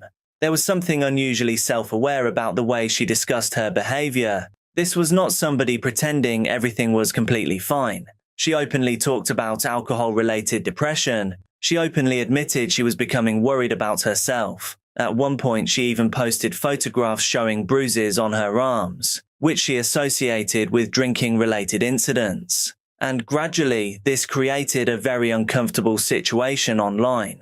The more openly she struggled, the more emotionally connected that people seemed to become to her. That is one of the darkest contradictions inside modern internet culture. Audiences constantly say they want creators to be authentic, emotionally honest, vulnerable, and imperfect, rather than fake or overly manufactured. But at the same time, the internet also has a habit of rewarding visible suffering in ways people do not always recognize immediately, especially when that suffering becomes entertaining to watch. And in Zipa's case, the line between sharing her life and performing her decline slowly became blurred over time. Not necessarily intentionally, but algorithmically, emotionally, and of course, financially. Because every post about drinking generated attention, every chaotic livestream became a top performer, every emotional confession strengthened the parasocial relationship between creator and audience. People felt protective of her, whilst also being comforted by her and deeply emotionally attached.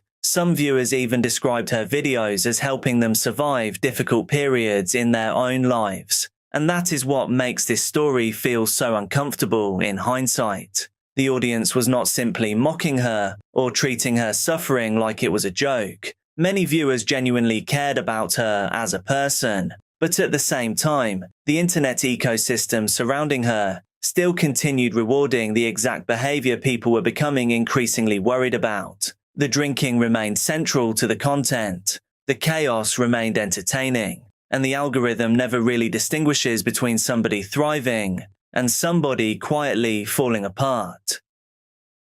One of the reasons Zipa's story feels so unsettling in hindsight is because she never seemed completely unaware of what was happening to her. In fact, at times she sounded painfully aware. As her audience continued growing larger, she began speaking more openly about her discomfort with fame itself and the strange reality of becoming known primarily for chaos, drinking, and emotional oversharing online. Despite building an audience of hundreds of thousands of people, Zipa later admitted that she had never originally intended to become a lifelong YouTuber or internet personality. More importantly, she specifically said that she did not want to become what she described as an aging alcoholic internet personality. That single comment completely changes the way that I look back at her content, because suddenly the jokes about drinking stop feeling random or silly, the exhaustion stops feeling accidental or quirky, and the internet persona itself begins looking less like a fun character and more like something she may have slowly become trapped inside. By that point, Zipa's identity online had become incredibly specific in the minds of viewers. She was the chaotic Strong Zero girl, the awkward late-night streamer, the self-aware alcoholic, the emotionally unstable but strangely comforting internet friend who always seemed brutally honest about how difficult life could feel. Internet audiences often become deeply attached to consistency, especially when a creator feels emotionally real rather than carefully manufactured. The more authentic somebody appears online, the more audiences often resist seeing them change. That creates a very difficult situation for creators whose popularity becomes heavily tied to visible dysfunction, emotional instability, or unhealthy mechanisms for coping. Because if the chaos disappears, audiences sometimes stop paying attention. And when audiences do disappear, creators can suddenly lose the very thing that gave them emotional validation, financial stability, and purpose in the first place. That contradiction exists underneath huge parts of modern influencer culture, particularly for creators whose popularity comes from emotional openness, rather than carefully controlled branding. Over time, Zeepa also admitted that she was uncomfortable with how large her audience had become.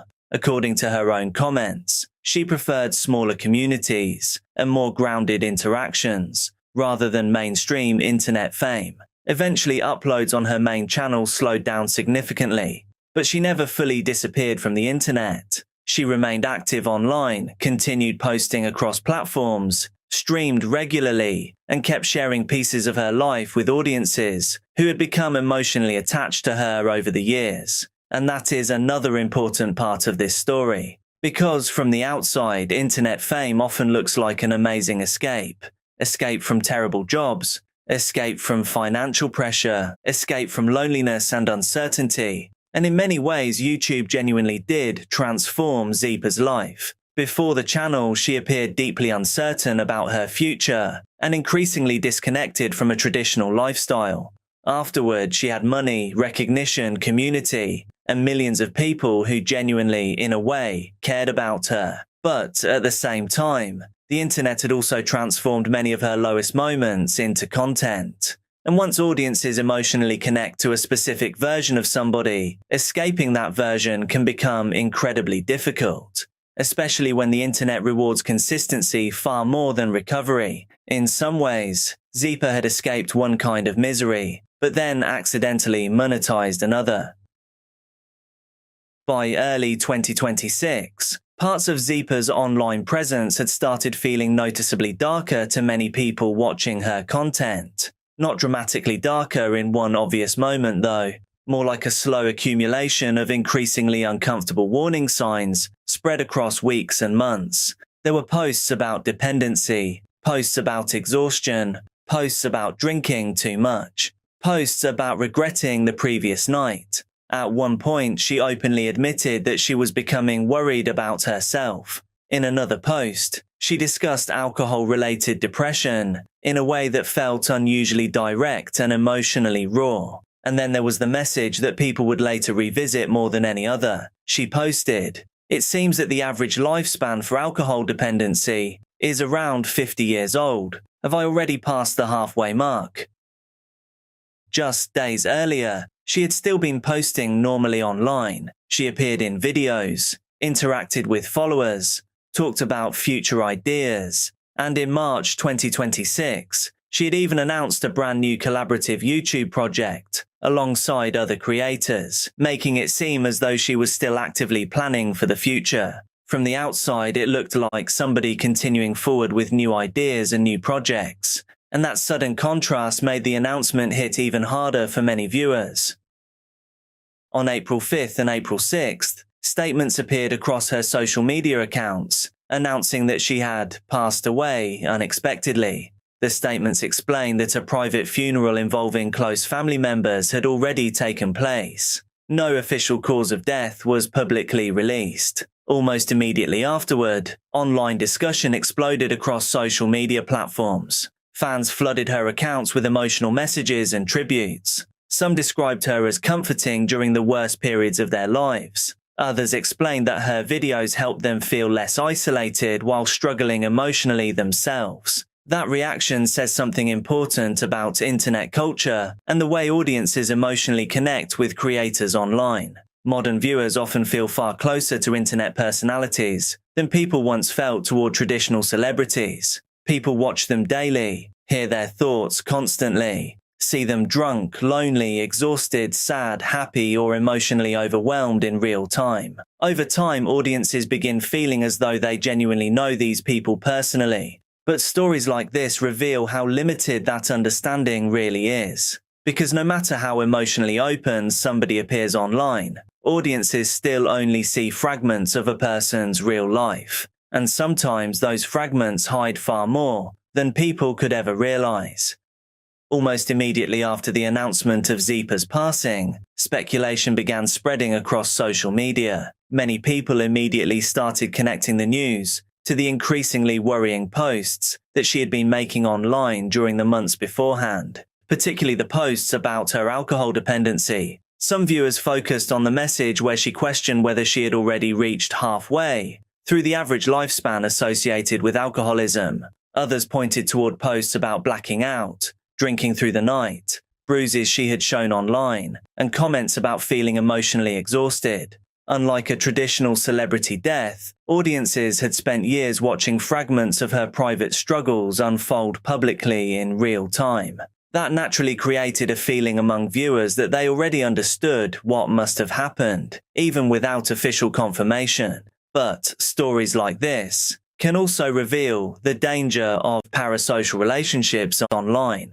The audience may feel emotionally close to somebody, but ultimately viewers still only see fragments of a person's real life, and sometimes those fragments can create assumptions that are not fully accurate. Following the announcement, thousands of comments flooded her social media accounts from viewers describing the impact she had on their lives. One fan wrote, "She was someone you wanted to watch on the toughest days, on nights you wanted to laugh, or nights you didn't want to think at all. Zeepa was there for you." Another wrote, "She joked that she'd keep uploading videos with zero content, but for us, none of it was ever zero." Others described her as comforting during periods of loneliness, depression, or emotional burnout in their own lives. Some viewers specifically mentioned her honesty surrounding alcohol struggles and emotional exhaustion, saying that her openness made them feel less isolated. One tribute simply read, "She was young, beautiful, and talented. It's truly heartbreaking." Another viewer wrote, "I still can't believe it, but I sincerely pray for your soul's eternal peace." And perhaps one of the most revealing reactions came from people who admitted they were not entirely shocked by the news itself. It would be very easy to reduce this entire story down to alcohol, internet fame, or influencer burnout alone. But the reason Zeepa's story connected with so many people is because it reflected something much larger that has quietly spread across modern internet culture. A growing number of young people now feel emotionally exhausted before their adult lives have even properly started. Traditional work increasingly feels unstable, repetitive, emotionally draining, and disconnected from any real sense of meaning or identity, while at the same time, the internet constantly presents other lives that appear more exciting, more creative, more emotionally fulfilling, and more financially rewarding. And because of that, becoming an online personality no longer feels like fantasy for many people. It feels like escape. In many ways, Zeepa represented that contradiction almost perfectly. She failed to enter the stable career path she originally wanted, struggled with isolation, depression, uncertainty about her future, and a growing sense that she did not really fit into the version of adulthood she thought she was supposed to pursue. Then suddenly, the internet gave her something normal that life had not. Attention, community, recognition, meaning. People genuinely cared about her. People waited for her uploads, quoted her jokes, shared her clips, and found comfort in the honesty she brought into her content. And in many ways, that emotional connection between Zeepa and her audience was completely real. But modern internet culture also has a habit of slowly transforming emotional suffering into identity, especially when somebody becomes widely known for being relatable. Over time, the chaos itself starts becoming familiar to audiences. In fact, the chaos and sadness is actually expected, and therefore, in some ways, even comforting. That is one of the reasons stories like this feel so different from older celebrity tragedies. Because audiences are no longer simply observing creators from a distance, the way people once observed movie stars or musicians. Instead, viewers now emotionally live alongside creators in real time. They watch streams late at night, read emotional tweets moments after they are posted, witness breakdowns as they happen, see somebody exhausted on Monday and laughing again on Tuesday, and gradually the line between entertainment and emotional dependency becomes increasingly difficult to define. At the same time, the internet rewards all of it equally. Humor, pain, confessions, and collapses all generate engagement. The algorithm does not really distinguish between somebody thriving and somebody quietly falling apart as long as people continue watching. That does not mean audiences wanted something bad to happen to Zipa. Most clearly did not. In fact, many viewers seemed genuinely worried about her long before the announcement of her death. But concern alone does not stop the machine from grinding onwards. The videos continue, the clips spread, the algorithms keep recommending the content, and creators themselves can slowly become trapped inside the exact version of themselves that audiences respond to most strongly, especially when that version was originally built during periods of emotional instability in the first place. That is why this story feels so dread-filled in hindsight. Because when people now revisit Zipa's content, they are no longer simply watching a funny internet personality drinking strong zero late at night. They are watching somebody openly trying to cope with life in front of an audience, large enough to make leaving almost impossible. And perhaps the most unsettling part of all is this. Millions of people online probably understood her far more than they wanted to admit. Because beneath the humor, the drinking, and the chaos, Zipa represented a feeling that has spread across huge parts of modern internet culture. Well, actually, some would say it's spreading across the world in general. The feeling that normal life feels unbearable. The feeling that being constantly online feels truly unhealthy. And the feeling that somehow, despite fully understanding both of those things at the same time, people like you and me, we simply have nowhere else to go and nowhere else to turn. On the morning of June 14th, 2026, news began spreading across the Spanish-speaking internet that something had gone terribly wrong in Rio de Janeiro. 2 helicopters had collided in mid-air. Within hours, reports began naming the victims. Among them was a 23-year-old Argentine YouTuber known to millions simply as Gaspi. For years, Gaspi had built his reputation by making strangers uncomfortable. He walked through the streets with a microphone wrapped in electrical tape, asked questions that nobody expected, and somehow turned awkwardness into one of the most successful internet careers in Argentina. To some people, he was hilarious. To others, he represented everything wrong with modern internet culture. His videos were repeatedly removed. His humor constantly sparked arguments. His public persona seemed deliberately designed to irritate, provoke, and to generally confuse people. Yet, when news of his death emerged, something unusual happened. Many of the tributes were not talking about the chaotic character viewers knew from YouTube. Instead, they were talking about a thoughtful young man who had spent years struggling beneath the weight of the character he had created. Because behind the loud voice, the bizarre interviews, and the controversy, there was another story unfolding. A story about internet fame, public pressure, reinvention, and a creator who seemed to be entering a completely new chapter of his life. A chapter that had barely begun before it was suddenly ended. Long before millions of people recognized the name Gaspi, there was simply Gaspar Prim Diaz. He was born in Argentina on December 28, 2002. Although most people would later associate him entirely with Argentina, part of his childhood was spent in neighboring Chile. He held dual Argentine-Chilean citizenship and lived for several years in La Serena, where he developed strong connections to the country and maintained family ties there throughout his life. During his younger years, football appeared to be a serious focus. He played in youth systems connected to both Universidad de Chile and Deporte La Serena. Looking back years later, he would joke about his football career and admit that he was never quite as talented as he once hoped. But the experience exposed him to competition,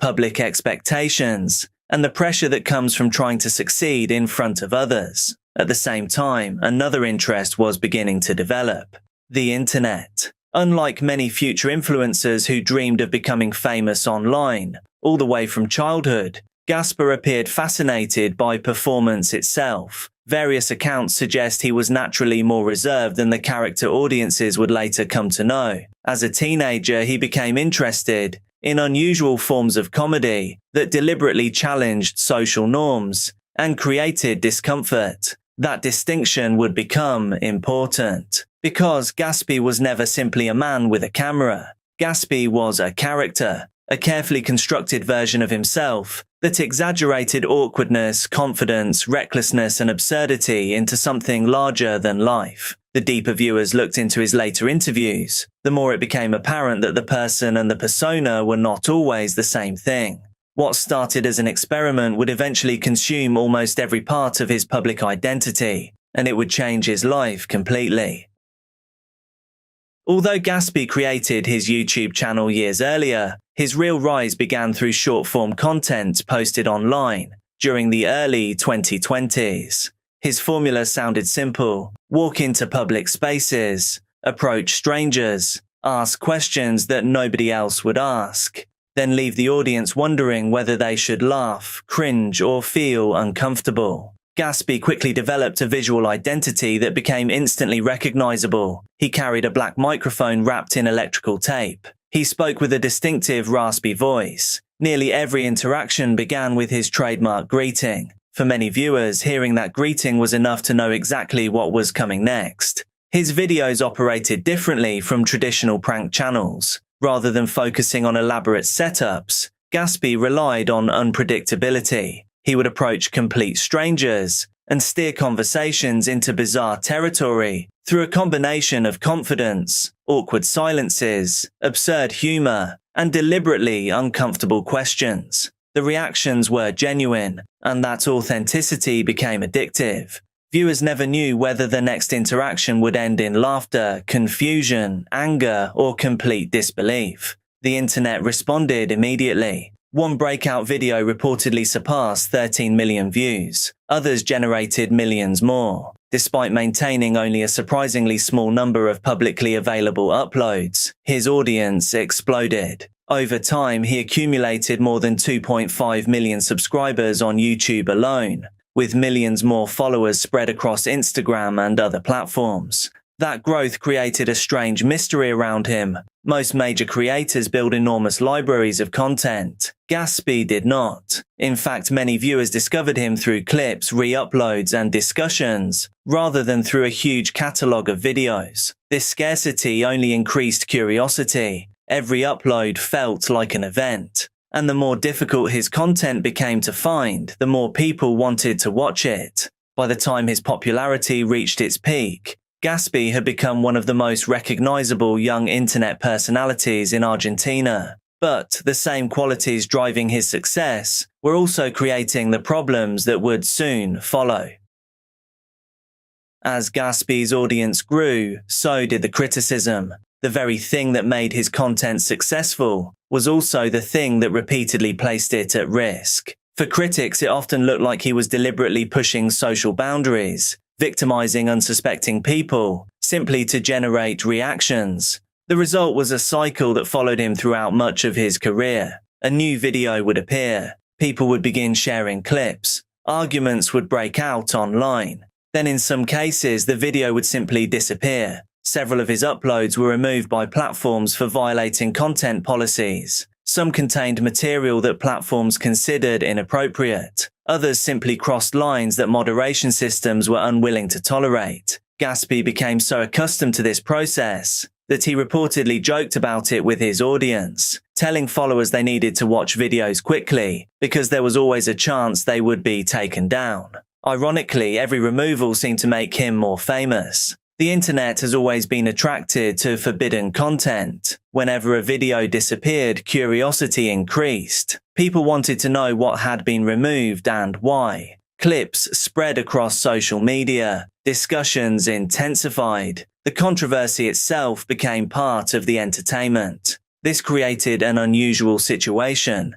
Gaspy was becoming one of Argentina's most recognizable creators. while simultaneously having portions of his work repeatedly erased from the platforms that had made him famous. The divide between supporters and critics continued to grow. Fans saw someone who was fearless, original, and impossible to predict. They admired the fact that he appeared willing to say things that other creators would never risk saying. Many believed that the awkwardness was the joke itself. The discomfort was intentional. That was the entire point. Others saw something very different. They argued that his humor sometimes crossed lines unnecessarily. Some believed he was using embarrassment as entertainment. Others felt certain interactions went too far. Few creators occupied such a strange position.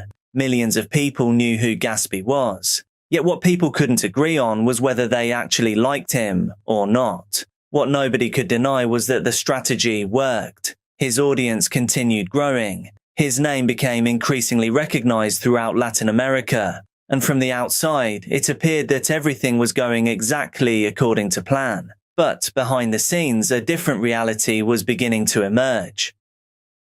One of the most revealing aspects of Gatsby's story is that his biggest challenge was not criticism. Instead, it was success itself. For years, viewers only saw the character, they saw the confidence, they saw the strange humor. They saw somebody who appeared completely comfortable making a spectacle of himself in public. What they did not see was the pressure required to maintain that image every day. As his audience expanded into the millions, Gatsby increasingly found himself trapped inside a version of himself that had originally been created as an experiment. The louder the character became, the harder it became to separate public expectations from private reality. Years later, he would speak openly about the consequences. He described periods of demotivation, sadness, and emotional exhaustion. He spoke about the effects of constant exposure and the strange experience of presenting a version of yourself to millions of people, while privately struggling with issues that those same people could not see. One of his most revealing reflections concerned the nature of online fame itself.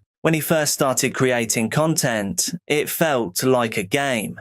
But then as the audience grew, the fun aspects seemed to fade away almost entirely. It became work, then responsibility, then pressure. According to his own comments, there were periods when he wanted to walk away completely. Maintaining a character for years while simultaneously growing up in public became increasingly difficult. The jokes that had once entertained him no longer had the same effect. His interests, his priorities, and who he was as a person were changing. Eventually, the pressure became impossible to ignore. Following the period around Argentina's World Cup celebrations, Gatsby largely disappeared from social media. What followed was an absence that lasted roughly 2 years. His accounts remained mostly inactive. New content stopped appearing. Fans were left wondering what had happened. For many creators, disappearing for that long can permanently destroy momentum.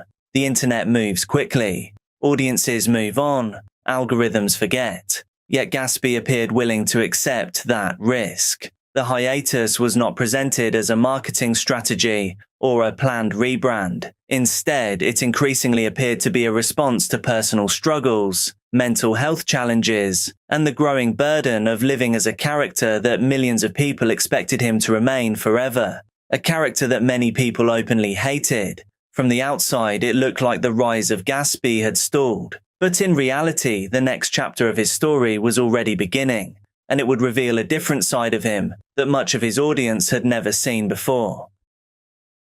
When Gatsby finally returned in 2024, many viewers expected more of the same. Instead, they saw something very different. The comeback arrived in the form of a documentary-style video titled La Vuelta de Gatsby. For perhaps the first time in his career, the focus was not on making strangers uncomfortable. It was not built around shock value, controversy, or awkward humor. The video was centered on him, his experiences, his struggles, his perspective on what the previous few years had actually been like. The response was enormous. The video attracted millions of views within days and revealed a side of Gatsby that much of his audience had never encountered before. Viewers who had spent years watching the loud, unpredictable character were suddenly hearing from the person underneath. Perhaps the most significant part of the comeback was not the video's success. It was the direction it suggested. Gaspy no longer seemed interested in being known exclusively as the character that had consumed him. His newer projects increasingly incorporated documentary storytelling, long-form videos, interviews, commentary, and more personal reflections. The content was evolving alongside him. He also began appearing on larger platforms, where conversations could go beyond quick jokes and viral clips. Interviews revealed someone who was becoming increasingly reflective about fame, creativity, and the internet culture that had helped make him successful. For the first time in years, it seemed that Gaspy was building something sustainable. Not simply another viral video, but instead a second act. And that act was only just beginning. The clearest evidence of that reinvention arrived in 2025. Gaspy accepted an invitation to participate in an enormous creator boxing event organized by Ibi Llanos. It was basically Creator Clash, but for a different audience and location. It was one of the biggest internet events in the Spanish-speaking world and would place him in front of millions of viewers who may have never even watched one of his videos. Preparing for the event required a level of discipline that many people did not associate with him. He trained extensively. He documented the process. He reportedly lost around 26 kilograms during preparation and transformed his physical condition. The fight itself did not go as planned. His opponent stopped him in the opening round. But what people remembered was not necessarily the defeat, but it was the reaction that came afterwards. Gaspy became emotional. He acknowledged the effort that had gone into the preparation and the support he had received from his team. Rather than mocking the moment, many viewers responded with admiration. It revealed a level of vulnerability that contrasted sharply with the chaotic character who had originally become famous through street interviews. In May 2026, he launched a new project, a series that again pushed his content in a different direction. The project suggested that he was continuing to experiment, continuing to grow, and continuing to search for what came after the original Gaspy formula. For perhaps the first time since becoming famous, his future appeared unusually open, and then everything changed. In June 2026, Gaspy traveled to Brazil alongside Argentine director Lucas Vignale. The trip was connected to activities surrounding Oliver Tree's world tour. On the morning of June 14th, two helicopters collided over Recreio dos Bandeirantes in Rio de Janeiro. Gaspy was aboard one of the aircraft. Also on board were Oliver Tree, Lucas Vignale, Lucas Brito Chavez, and the helicopter pilot Alexandre Souza.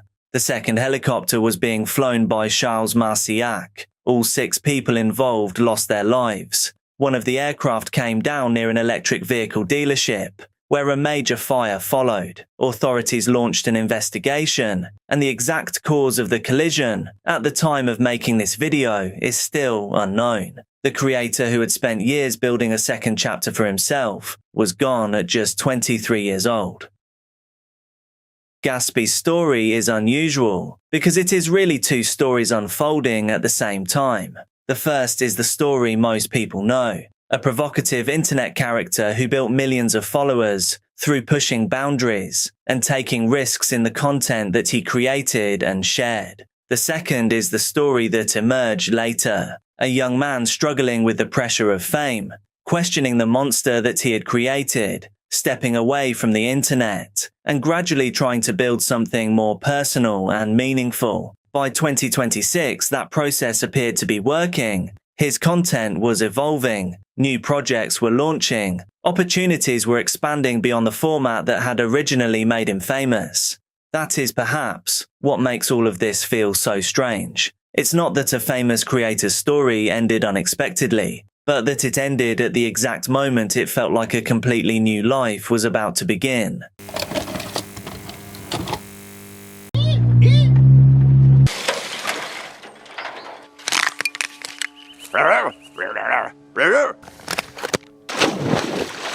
On November 26, 2021, emergency crews rushed to a frozen lake near Kongsberg, Norway, after a witness reported hearing a man desperately calling for help from the ice. When rescuers arrived, They discovered that the victim was not an ordinary member of the public, but one of Norway's most recognizable YouTubers, a man whose entire online career had been built around surviving situations that most people would never willingly enter. For years, millions of viewers had watched him skate across frozen lakes, dive into ice-cold water, and disappear beneath thick sheets of ice before somehow emerging unharmed only moments later. His videos had become famous because they seemed to challenge common sense, and because no matter how dangerous the situation appeared, he always seemed to walk away, smiling.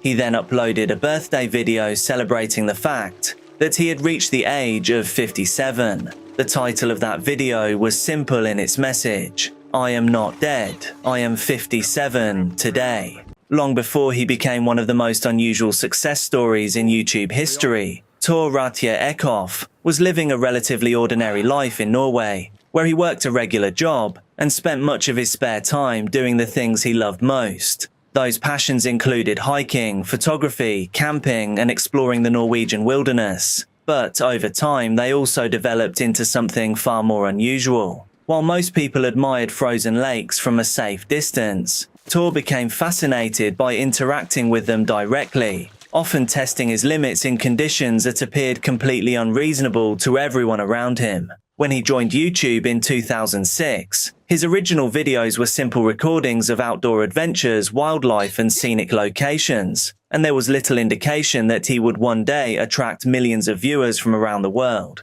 That began to change when his content evolved into something far stranger. Instead of merely documenting nature, Tor started placing himself in the middle of it, creating videos that featured frozen lakes, icy water, improvised challenges, and increasingly bizarre situations that seemed to exist somewhere between comedy, adventure, and performance art. The formula should never have worked. A middle-aged Norwegian man wandering around frozen landscapes with a bottle of vodka in his hand does not sound like the foundation of a global entertainment career, yet millions of people became fascinated by exactly that. Part of the appeal came from the fact that nobody quite knew what they were watching. Some viewers considered the videos hilarious, others considered them reckless. Some described them as strangely artistic. What united almost everyone was the same lingering question: how was this man still alive? Every new upload seemed to feature another challenge that looked capable of ending in disaster, yet Tor always appeared remarkably calm, as though the dangers that worried everyone else simply did not concern him. Because he spoke relatively little in many of his videos, language barriers became almost irrelevant, allowing viewers from countries all over the world to enjoy the content without needing subtitles or explanations. The result was a channel unlike anything else on YouTube. And before long, that uniqueness would transform Tor from an obscure outdoorsman into an international phenomenon. The breakthrough arrived in 2011 when Tor uploaded a video called On Thin Sea Ice 2, a title that would eventually become one of the most important moments of his entire career. The video featured many of the elements that would later define the Tor channel, including skating across frozen surfaces, swimming in icy water, drinking vodka, and placing himself in situations that appeared genuinely dangerous. The internet immediately took notice. Millions of people watched the video within a remarkably short period of time, and clips began spreading across social media, forums, and online communities around the world. For the first time, Tor was no longer creating videos for a small niche audience. He had become viral. The success of one video quickly led to another, and before long Tor had developed a dedicated international following that continued growing with every upload. Some of his videos attracted millions of views, others attracted tens of millions. One of his most popular uploads would eventually surpass 100 million views, a level of success that most creators never come close to achieving. Cough, cough, me. What made the story even more unusual was that fame never seemed to change him. Despite building an audience that exceeded 1 million subscribers, Tor continued working at the same paint factory where he had spent years employed. While many internet personalities dream of escaping traditional employment, Tor appeared perfectly comfortable maintaining the life he already had. He continued spending time at his cabin. He continued filming videos largely by himself. And he continued approaching YouTube as something he genuinely enjoyed, rather than a business opportunity. People who followed his story often expected to discover some hidden ambition driving the channel, but the reality appeared much simpler. Tor made videos because he liked making them.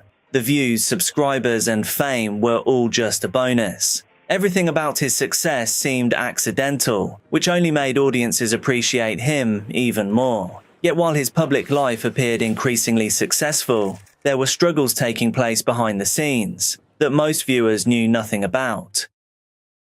To the people watching from home, Tor often appeared almost impossible to break. Every winter brought another challenge, another frozen lake, and another video that left viewers wondering how he continued to endure conditions that looked completely miserable. The reality was that Tor had been fighting battles long before YouTube made him famous. In his 20s, he was diagnosed with ulcerative colitis, a chronic disease that affects the digestive system and can have a significant impact on a person's quality of life. Despite living with the condition for years, he rarely spoke about it publicly and even kept it hidden from many of his friends. Like much of his personal life, it was something he chose to carry quietly. Then, in 2018, he received news that was far more serious. Tor was diagnosed with colorectal cancer. The diagnosis forced him to undergo major surgery, and although the procedure was successful, it permanently changed parts of his daily life. Following the operation, he required a colostomy bag, something that many people would have struggled to accept, both physically and emotionally. Yet those closest to him noticed something unusual about the way he responded. Rather than withdrawing from the activities he loved, he seemed even more determined to embrace them. Surviving cancer forced Tor to confront the reality that life could end unexpectedly, and many people who followed his story later felt that this experience changed the way he viewed the world. His videos were never particularly overtly philosophical, and he was not someone who spent long periods discussing his feelings on camera, but there was a growing sense that every adventure mattered a little more after 2018. The frozen lakes, strange challenges, and the humor was all still there. But beneath it all was a man who had looked directly at his own mortality and come out the other side. Then, in October 2021, tragedy struck once again when his brother Ulf died from cancer. For Tor, it was another painful loss in a life that had already seen him lose both parents. Although he continued uploading and outwardly appeared much the same as he always had, the following months of his life were unfolding against a backdrop of grief, illness, and reminders that time was never guaranteed. Unfortunately, there was another reality that had been following him for years. Many people believed that eventually one of his videos would, and very possibly could, go wrong. As Apato's popularity continued growing, so did concerns about the risks involved in his content. To many viewers, the videos felt like a disaster waiting to happen. Every upload seemed to feature another situation that looked capable of ending in tragedy, and critics often questioned whether anyone could continue taking those risks forever. Some safety experts publicly criticized the videos, arguing that the combination of freezing water, dangerous conditions, and alcohol created an obvious hazard. Others suggested that Tor had simply been lucky. Tor disagreed with almost all of it. He consistently argued that people misunderstood what they were seeing. According to him, the activities were not random acts of recklessness, but carefully practiced skills that he had spent years learning and refining. His confidence came from experience. In 2007, years before he became internationally famous, Tor had experienced a frightening accident when he fell through the ice while skating on a frozen lake at night. The incident nearly cost him his life. For many people, such an experience would have been enough to ensure they never stepped onto a frozen lake again.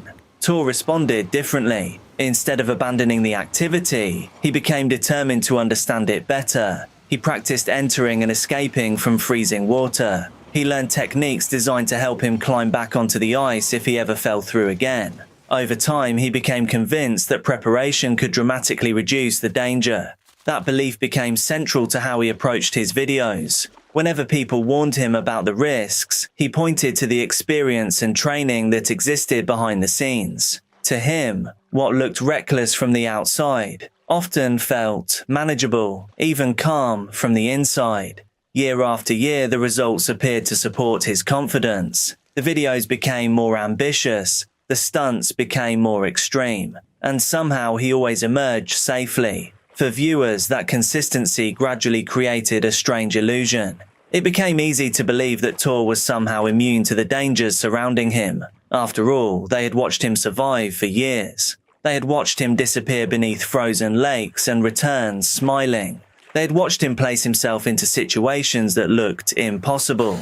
Each successful escape reinforced the idea that he knew exactly what he was doing. Yet, there was one uncomfortable truth that nobody could escape. No amount of experience could completely eliminate risk. Every frozen lake and patch of ice was different. And eventually, all it takes is one moment where things do not go according to plan.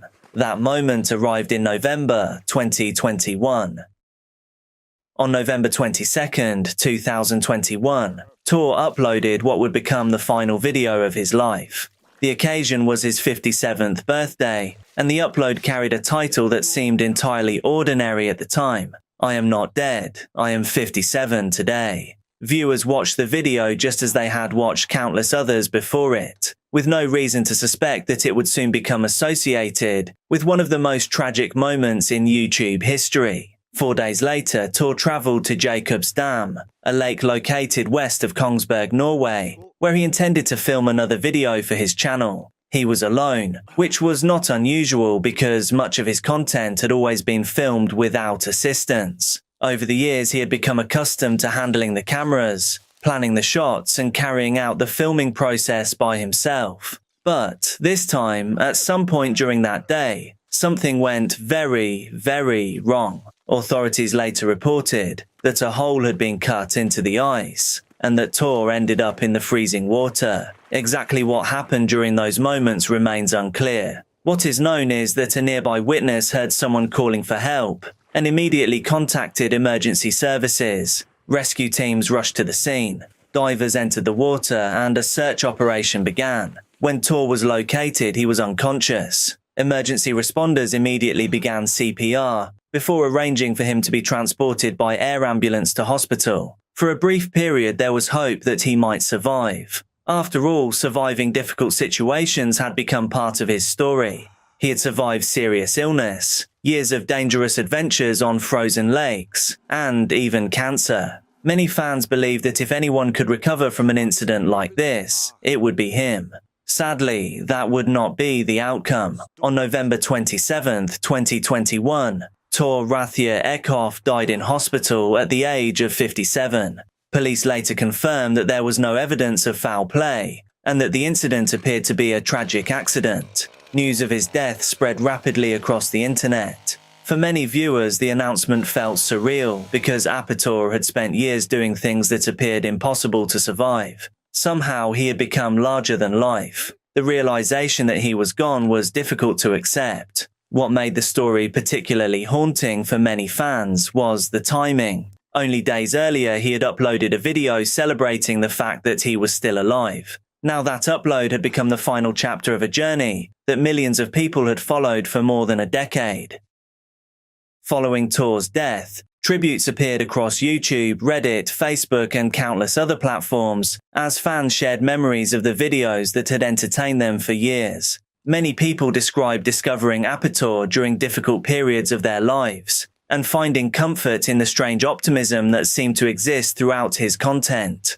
Others remembered him as a creator who never allowed success to change who he was. Despite accumulating millions of views and becoming one of Norway's most recognizable YouTubers, he remained the same man who enjoyed nature, adventure, and simple experiences far away from the spotlight. The story of Apator is often presented as a warning about risk, and there is certainly some truth in that interpretation. At the same time, it is also the story of a man who refused to stop doing the things he loved, even after illness, loss, and hardship repeatedly reminded him that life was fragile. The frozen lakes, the strange humor, and the impossible adventures were what attracted people to the channel. But they were never the real reason viewers stayed. People stayed because Tor felt genuine. In an online world filled with carefully constructed personalities, he seemed completely authentic. And perhaps that is why his loss affected so many people around the world.